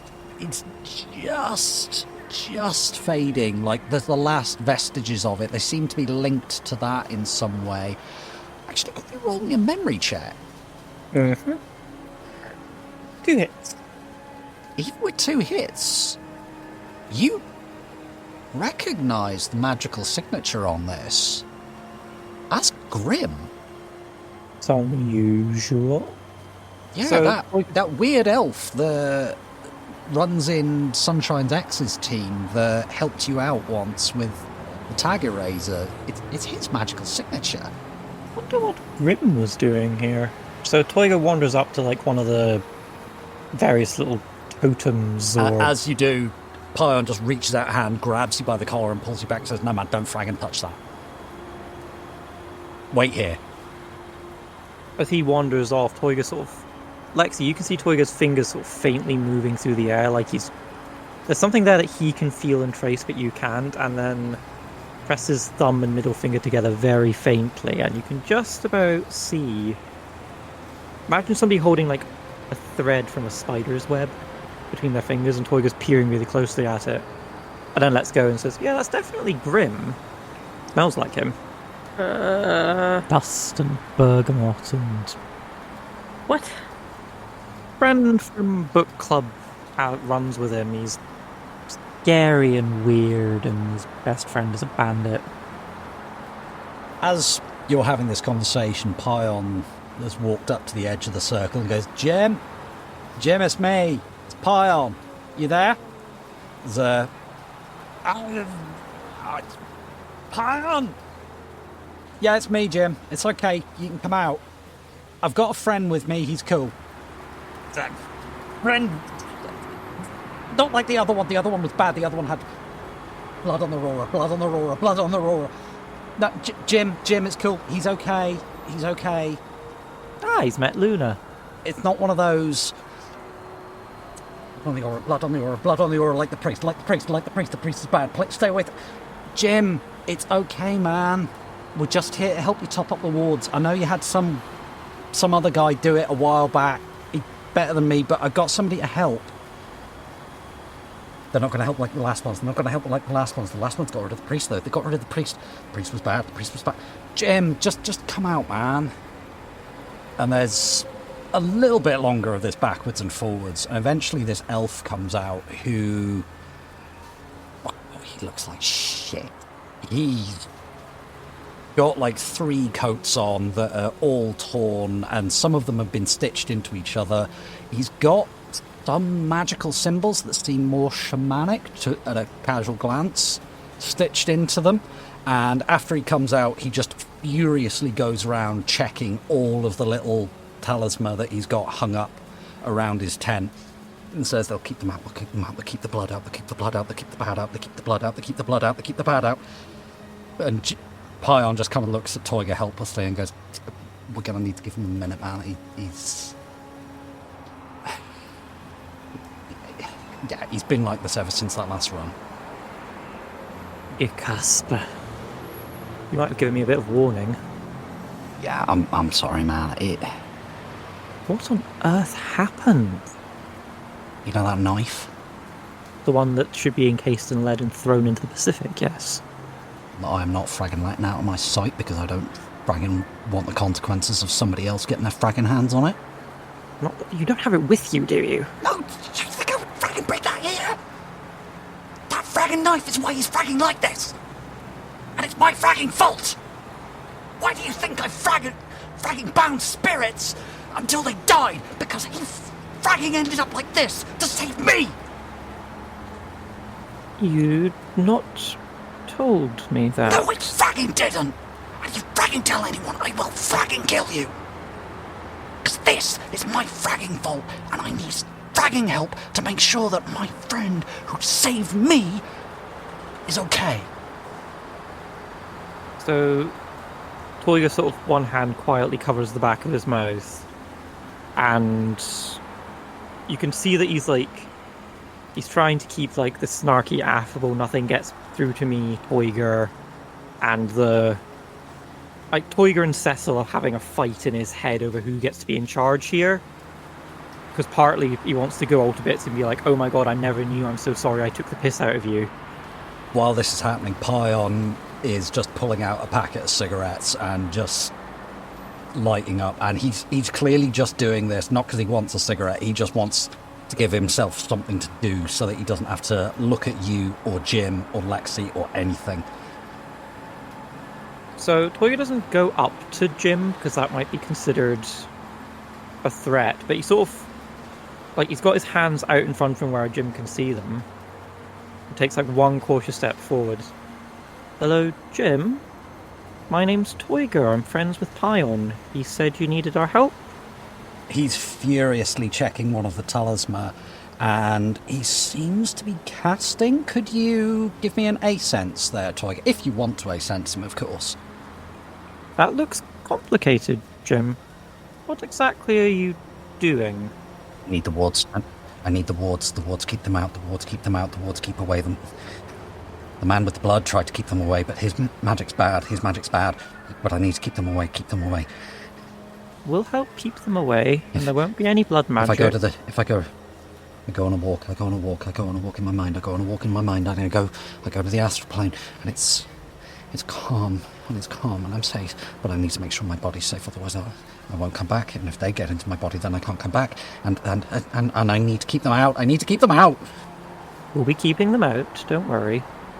I got no hits on the sensing roll. You take one look at his aura, and it's just a roiling mess. It's so much happening that you just can't actually make anything out. So, inner eye sort of creeps open, and it's just like this sudden assault of sound, colour, and smell, and there's like a little bit of a... You know, if like you touch like a hob and it's still hot, and you get like... There's a little bit of that. It's like that, and a scream. You don't know what the hell's going on with his aura. You have no idea about his magical ability, if any. You're just getting overwhelming fear and pain off this man's aura, and not a lot of sense. Would you like to tell me about the wards? I can help you maintain them if you do that. Paeon comes over and puts a hand on Jim's shoulder and says, Jem, this is my friend Toyger. This is the guy I told you about. He's not going to do what I used to do, because what I used to do I shouldn't have done. I was trying to help you, but I was wrong. I'm sorry, but he's going to help us because he can do what I can't anymore, and we'll do it together. Is that okay? And Jim just kind of looks around and says, you'll help me keep them out. You'll help me. You'll help me keep them away from my body, because I don't like my body, but I need my body. Yeah, Jim. We'll help you keep them out, and you can go somewhere safe without them getting in. And he just Paeon just looks at you, Toyger, and says, look, man, I just need you to help us cast a ward, and... Well, let's get to it then. Alright. Cheers, man. So, Jim, can you let us through the ward that's there at the minute? I know you don't like anybody coming in, so is it okay if we come in? And Jim just kind of looks at him and goes, you can come in. I don't know about the other one. Is the other one alright? Is the other one safe? Have they got him? Are they in him? If they're in him, we can't let him in, Paeon. We can't let him in. It'll be like that time. Be like last time, but worse. Be like last time, but worse, and I can't let them in. If you like, Jim, there's... The only person in here is me. Toyger, are you okay if Jim senses you?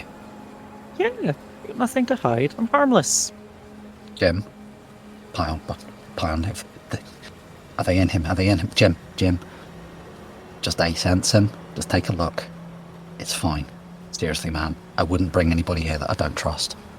And Jim just kind of screws up his eyes, like... He's trying to squint at you really hard. He just kind of squints at you for a couple of minutes and then goes, he follows her. I thought you were done with her. You follow her. She's capricious. That's a good word for her. Are you capricious? Are you going to turn? Huh? I don't think so. And he then squints at you, Lex, and goes, Ah! What have you done? What? It's not a thing that was There's done. they're not in you, but what's in you? You've got things in you. Why have you got things in you? Why are you putting things in you? Ah! I didn't. Somebody else did. Did they put them in you? Did they do things? They do bad things. They put things in your mind. They put things in your mind. Oh, they should burden him. Shall I? I'm just gonna take this rucksack off and put it here, and I will be over there being quiet. And Paeon turns to you, Lex, and goes, oh, I'm really sorry. He's normally fine with cyber. I don't know what's upset him. I mean, we had a guy on our team who... yeah, he was more chrome than man, but yeah, I'm really sorry. Old Jim's just kind of pressing the palms of his hands, like the heel of his hands against his temples and screwing up his eyes, like he's trying to concentrate or bring himself back to himself. And he takes a deep breath and looks at Lexi again and goes, they're not in you, that's just things, that's, people do that. My friends did that, they did that to make themselves, to protect us, to make us better. We're casting a ward. We're making it safe. We're keeping them out. You! That follows her. Me? Come in. In! So Toyger's moving very, very slowly, very carefully. Does his best to keep his hands in full view. Looks at Jim occasionally to like smile and nod, but doesn't stare. And is just trying to like look at all the various wards scattered about and figure out how he's supposed to gel with them.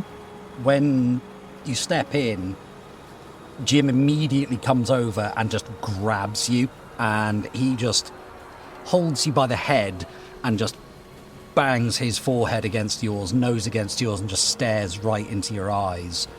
And you get the sense he is looking for something, like he is searching every scrap of you for something. And you can just hear Paeon in the background going, it's okay, Jim, I wouldn't have brought him if it was one of them, it's okay. And he eventually just backs up and says, you don't... Oh, there's no blood, there's no screaming, and it's not one of them. No, not one of them, just me. You can have Paeon, there's only really room for me in here. And he just takes your hand, and he's gripping so tight it actually hurts quite a lot, but you get the sense he doesn't even realise how tightly he's gripping your hand. And he grabs Paeon's hand as well, and he just drags you close to the tent and then sits down and just pulls until you're sat on the ground with him. And I'm going to hand over to you here, Jack. Mm-hmm. What happens during this ritual casting of a warding spell? So Jim does not loosen his grip at all on Paeon and Toyger's wrists. Like, Toyger's fingers are starting to go white. But basically what he does is he holds out the other hand with the index and pinky finger extended, like he's doing the horns, towards Paeon, who does the other thing back. He does the same sign with his hand back and just touches pinky to ring finger to make like a closed triangle. And Jim's quietly muttering away to himself in a language Toyger's never heard before. Doesn't know if it's just more of his madness mantra or if he's actually chanting a spell. Paeon starts rumbling away in Old Norse, which is quietly channeling power into the various talismans and fetishes and all what have you that sprung up around the place. You are finding that the three of you are different traditions, so this isn't working very well. It's not going to be good, but it's better than nothing, and you, all three of you, are really having to concentrate, and you're all touching each other's minds a little bit during this process. Paeon's is... You've not touched his in this way before, even through a sensing. there's a hell of a lot of guilt. Like, when you touch Paeon's mind, you almost want to recoil from the guilt that is just ripping this man apart. What is Jim's mind like? Very broken. So, Paeon's mind feels like a chestnut made out of oil. Like, you can see there's something in there, there's a person in there, but there's just so much guilt and self-hatred making these spikes growing inwards and outwards that trying to touch it's inadvisable. Jim, it's not that there's anything holding you out, it's that everything seems to be made out of, like, shattered metal and broken glass. There's not enough information on any one bit to tell you anything about anyone. If you try and reach in and pull things together into shape, it seems to actively recoil at that and burst away, shredding your hands. This man feels like he's been shattered by something.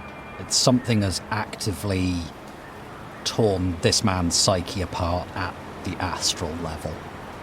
This isn't a thing that's been broken over time. This was a thing that was shattered once and cannot be repaired.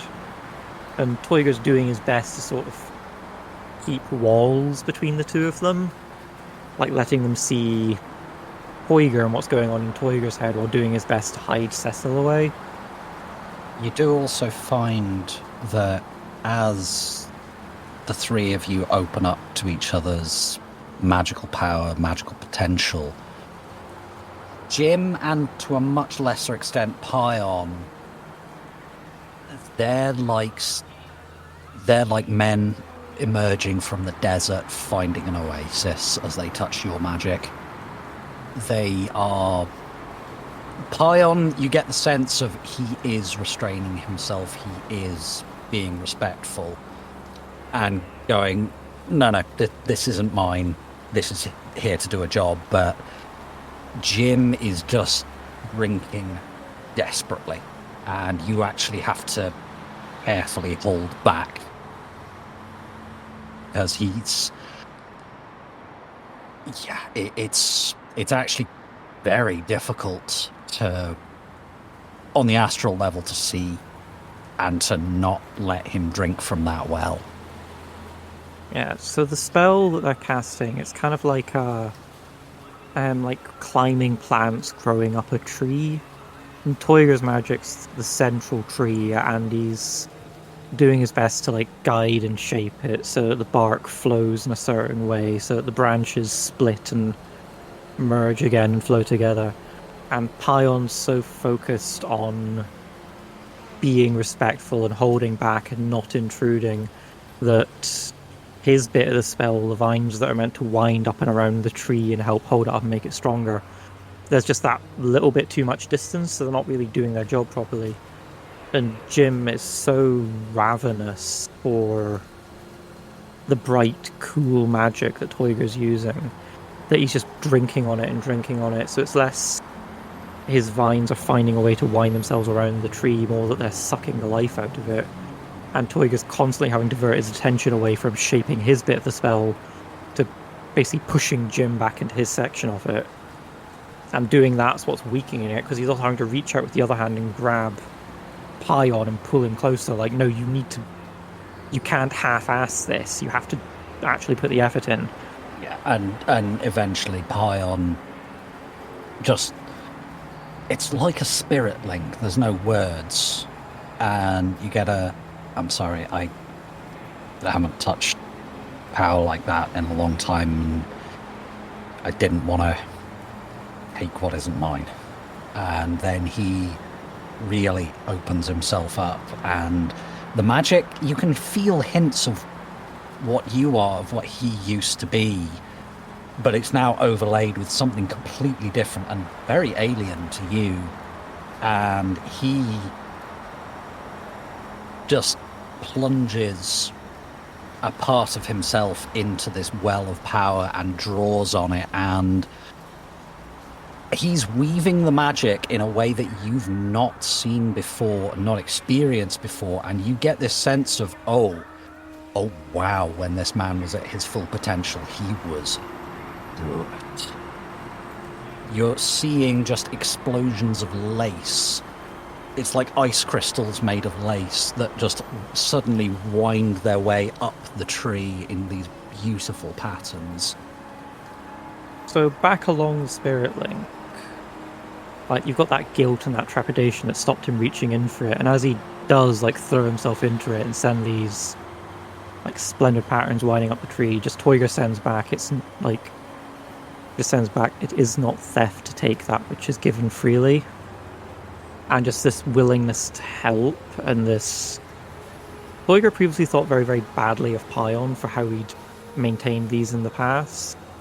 And there was an element of rage and disgust, so there's shame about that, and this deep abiding sympathy. Like, it's not just sort of, I'm sorry, it's deeper than that. It's, I want to go back and start again knowing what I now know. And then it's a case of, right, you've done your bit, let's see if we both can't help Jim a little. And through the spirit link, there's a Toyger, don't. Really. No, this is... I tried. This is dangerous. We're helping him as much as we can. He's found a place to be at peace. Don't touch it. And there's this... the fear underlying his words. So Toyger sort of, the hand that he had on Jim, sort of like trying to guide him a little bit, just draws back, and instead sort of starts intermeshing with Paeon's magic a little bit more. So this fine sort of crystalline lace which is growing around the tree, there will be places where multiple lines cross over, and like shoots are growing out of that now.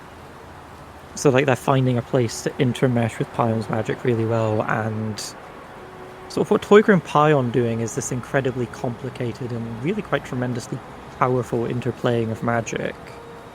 And honestly, if it weren't for Jim leeching away at both of them and reaching up to tear away Paeon's spells to get closer to the wellspring of Toyger's power, this could be a fucker of a ward.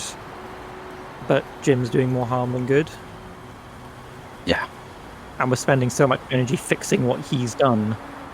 After a while, you get the sense that Paeon's kind of running interference for you with Jim, just keeping him distracted, giving him just enough to sate his thirst. As you put this wall of astral vines along this line of his talisman that have been run around the tent, and you eventually come out of the spell, and Paeon just leans forwards, puts a hand on your shoulder and says, I think I'm gonna puke. Oh God, I've not done that in a long time. Oh, my brain. Excuse me. And he just gets up and legs it, and at the base of one of the concrete pillars, he just starts throwing up his eternal soul. By the way, Toyger, take 7 stun. Ow. I get up slowly and then rub Paeon's back. Paeon just kind of looks up and says, oh, thank you.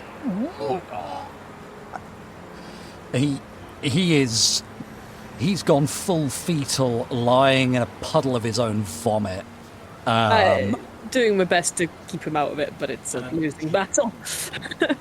And Jim, if either of you glance round, Jim is just lying on his back and just has this blissful smile on his face. So Paeon pulled out the spell, meant to go vomit, and Jim sort of he pulled out as well because he got what he wanted. So the grand and splendid tree of this spell, as it sort of reached its crescendo and its crown was reaching out, it sort of put down little runners which connected with the ground again and put down their own roots at the side of each of the little talisman. But when Paeon broke out of it, his sort of lattice work of magic was no longer supporting itself, and it was now hanging off the tree. And Jim, when he pulled back, he appears to have torn the base of the tree out as well. So that central pillar's collapsed, and now the only thing holding this spell up are those thin little runner branches. And Toyger just frantically, desperately does something to hold them in place. Give me I'll just call this spell casting. Okay. Or whatever your nearest equivalent is. Spellcasting. Spellcasting. 2 hits. It's starting to... You catch it, and then it starts to drive thorns into you. Yeah, it seems like what you're doing with 2 hits is just not enough.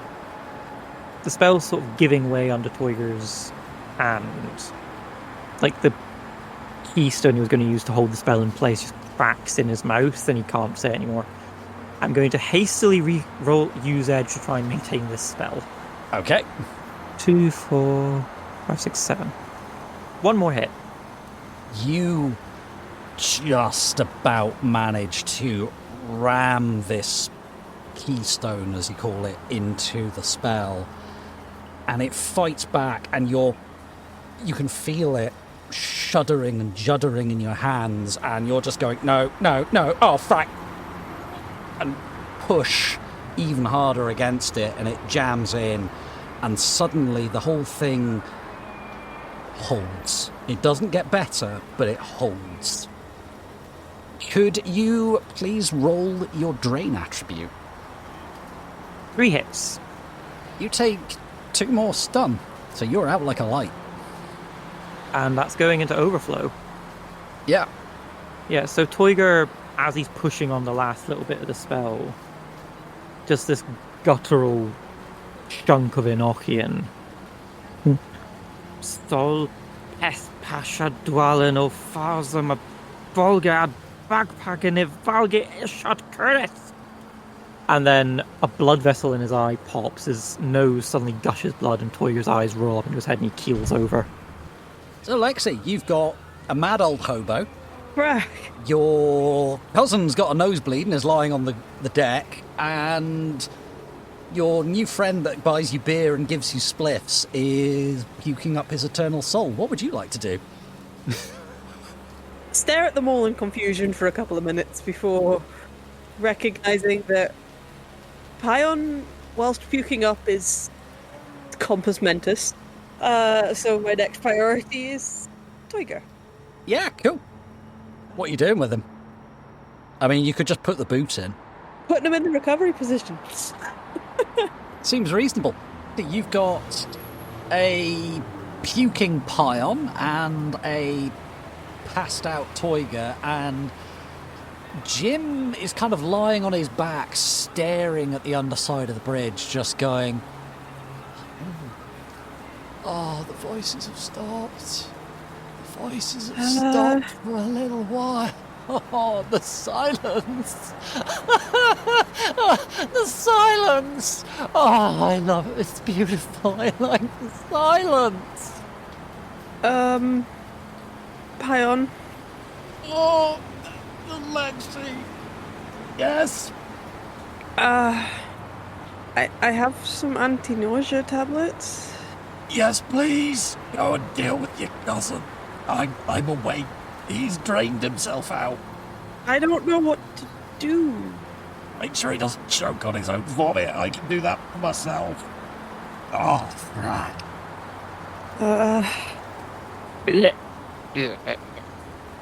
Unconscious Toyger noises. Yeah, so I've rolled Toyger over into a rough estimation of the recovery position, going, oh, why did I not pay attention to this? Oh, hell. Just wait a minute. Jim. Oh, Paeon, thank you. Is it alright if we hang out for an hour or so? I think I'm gonna puke again. Yeah, he makes like the Chunder Dragon on one of the bridge supports. After he's done, Jim's just kind of smiling in that kind of spaced out smile, and he puts a hand on your shoulder, Lexi, and goes, "He's gonna be like that for fragging ages. We're fine to rest."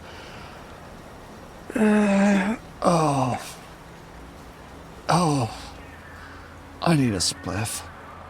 Is that, as much as I'm always up for that, is that wise? My entire life is made of bad choices. I think one more bad choice isn't gonna make that much difference, and it'll settle my stomach. Okay. You wanna go halvesies? Yeah, sure. He's not here to yell at me for it. Alexi, no. He just kind of pokes Toyger in the eye with his little finger and go, nah, he's out. He'll come round in a little while. And Paeon just rolls up and sits there companionably having a smoke with you, Lexi. Could I get a body plus willpower check out of you, Toyger? No wound modifiers for this, remember. Wow, Paeon, you rolled like shit. Rolled like shit up a hill. 1 hit. It's enough that you come round. Your first sight when you come round is Paeon with a nosebleed holding out a spliff. So Toyger reaches up to grab it and misses. And tries again and misses. He just grabs your wrist, puts it in your hand, pulls a Zippo out his pocket and lights it up for you. Toyger goes for his own face and misses, and reaches out to Toyger again. Reaches out to Paeon again, and just sort of grabs his face. Toyger, Jesus Christ, I'll light it.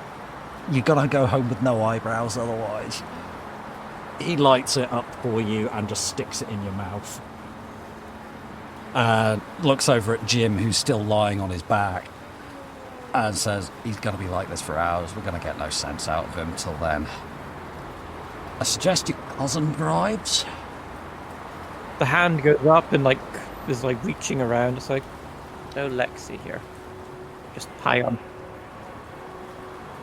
She's there, dumbass. Hand goes up and grabs Paeon's face and it's like, only Paeon. Put me down, please, Toyger. Lexi. The face is not for the grabbing. Look, it's Alexi. No, I'm your fragging monger, not your cousin. Put me down. I intercept. Oh, let's get out You of also here. You also get your face grabbed. Hello, I'm on the ground. Give me. You two go do fragging cousin stuff. I'm going to say goodbye to Jim. I just physically pick Toyger up. I'm not even going to make you roll. You could fucking turn him into a pretzel if you wanted.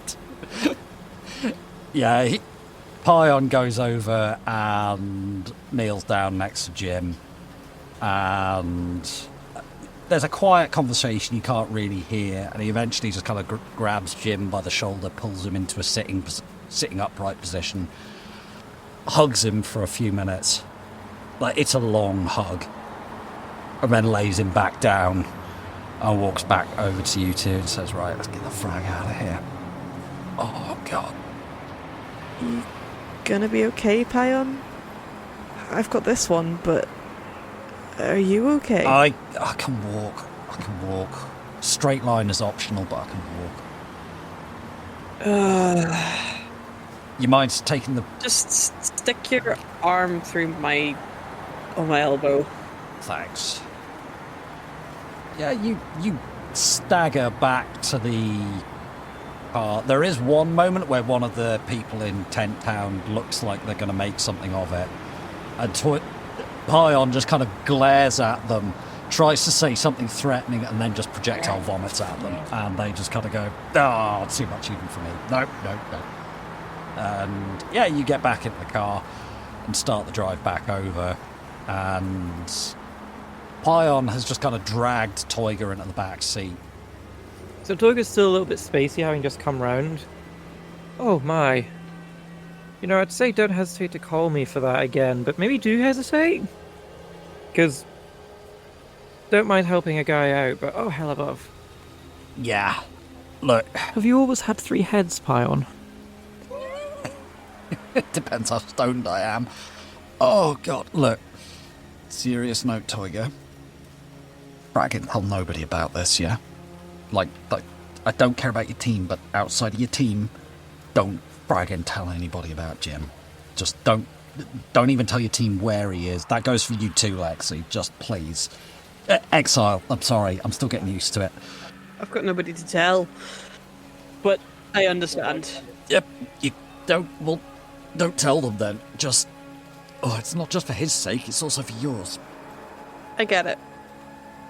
And Toyger, you're a dreckhead. But thank you. I'm not going to say any time, Paeon, because I do need some time to recover from this, but... Yeah, I hear you. Happy to help, Jim. You kids okay back there? I can go via Just please, just drive. I just want to go home. Alright. I can stop at Soybucks if you want. No, it's not going to go down well. So, feel free to tell me to butt out. What happened? Was it... Did he try using the knife? And that's what's done that? Or... Shall we say that something got into a blood mage, and the blood mage used the knife on him? Well, the thing in the blood mage used the knife. It's bloody complicated. He seems terrified of getting possessed. Look, Toyger, part of the reason I freaked the frag out when you accidentally summoned that toxic spirit. How much did they tell you in that dumbass university about bad juju and bad spirits? Summoning toxic spirits is ill-advised. It can... Alright, yeah, toxic spirits, bad. Toxic spirits, don't summon them. I'm talking about the really fragged up ones. The ones that slowly make you like them? Yes. Not even that. There's the worst ones. The ones that move in. Shed him? Yeah, those fraggers. That's what did that to Jim. That explains the paranoia and the need for wards. Yeah. Shed him took over a fragging blood mage. Because why have one spectacular horror when you can have two in the same place? Yeah, and I barely survived, and I fragged up with her trying to look after him. Oh, stomach muscles. Oh, I want to puke, but my stomach muscles won't let me. I would love to help, but I'm in no better state than you. I am aware that I'm in a car. Might have been in here for decades. Would know no difference. Right, we're going back to our place. Sorry, Paeon, but I am not leaving you alone this evening. That's fine. It's not like there's anyone fragging back at my shop anyway. Except Mr. Bandages, and he doesn't count, I think. No, for this, he does not count. You find you can't sleep without him. I'll send Lexi to go get it. I mean, Toyger, I'm not that desperate. I do have New Yen. And, yeah... I'm not going there. Look, Toyger, you're an absolute fragging hoop head. But I appreciate you helping out. Right. Let's get you two back. I will ask Kevin if he'll come to the takeaway place with me, and I'll get you guys some food, because I think you're gonna need it soon. No soy. Or terrible side effects. CC. I've smelled his soy farts. We're not going there. I have known you for many years. You have always had an issue with soy. Thank you for spending some time with us and listening to the Pride Against Prejudice podcast. We hope that you enjoyed the show and look forward to seeing you again in 2 weeks' time for our next episode. In the meantime, poor Paeon, and poor Jim, and possibly poor Toyger as well. Ah well, at least there was a cute dog in this one. This spell was probably one of Toyger's biggest projects to date. What's the biggest project your runners have ever been on? Let us know on our Discord. Intro is More Human Than Human by Karl Casey, and the background music is also by Karl Casey. Outro music is Neon Thrills by Luck Hash, and all sound effects are credited in the show notes. The Tops Company Inc. has granted permission to the Pride Against Prejudice podcast to use such names, logos, artwork, marks, and or any other proprietary material for promotional and informational purposes on its website, but does not endorse and is not affiliated with the Pride Against Prejudice podcast in any official capacity whatsoever. All other works mentioned in this podcast remain the property of their respective owners. The Pride Against Prejudice podcast is licensed under a Creative Commons Attribution 4.0 license. So if you want to use any part of the show, please give us the credit. See you next time, chummers.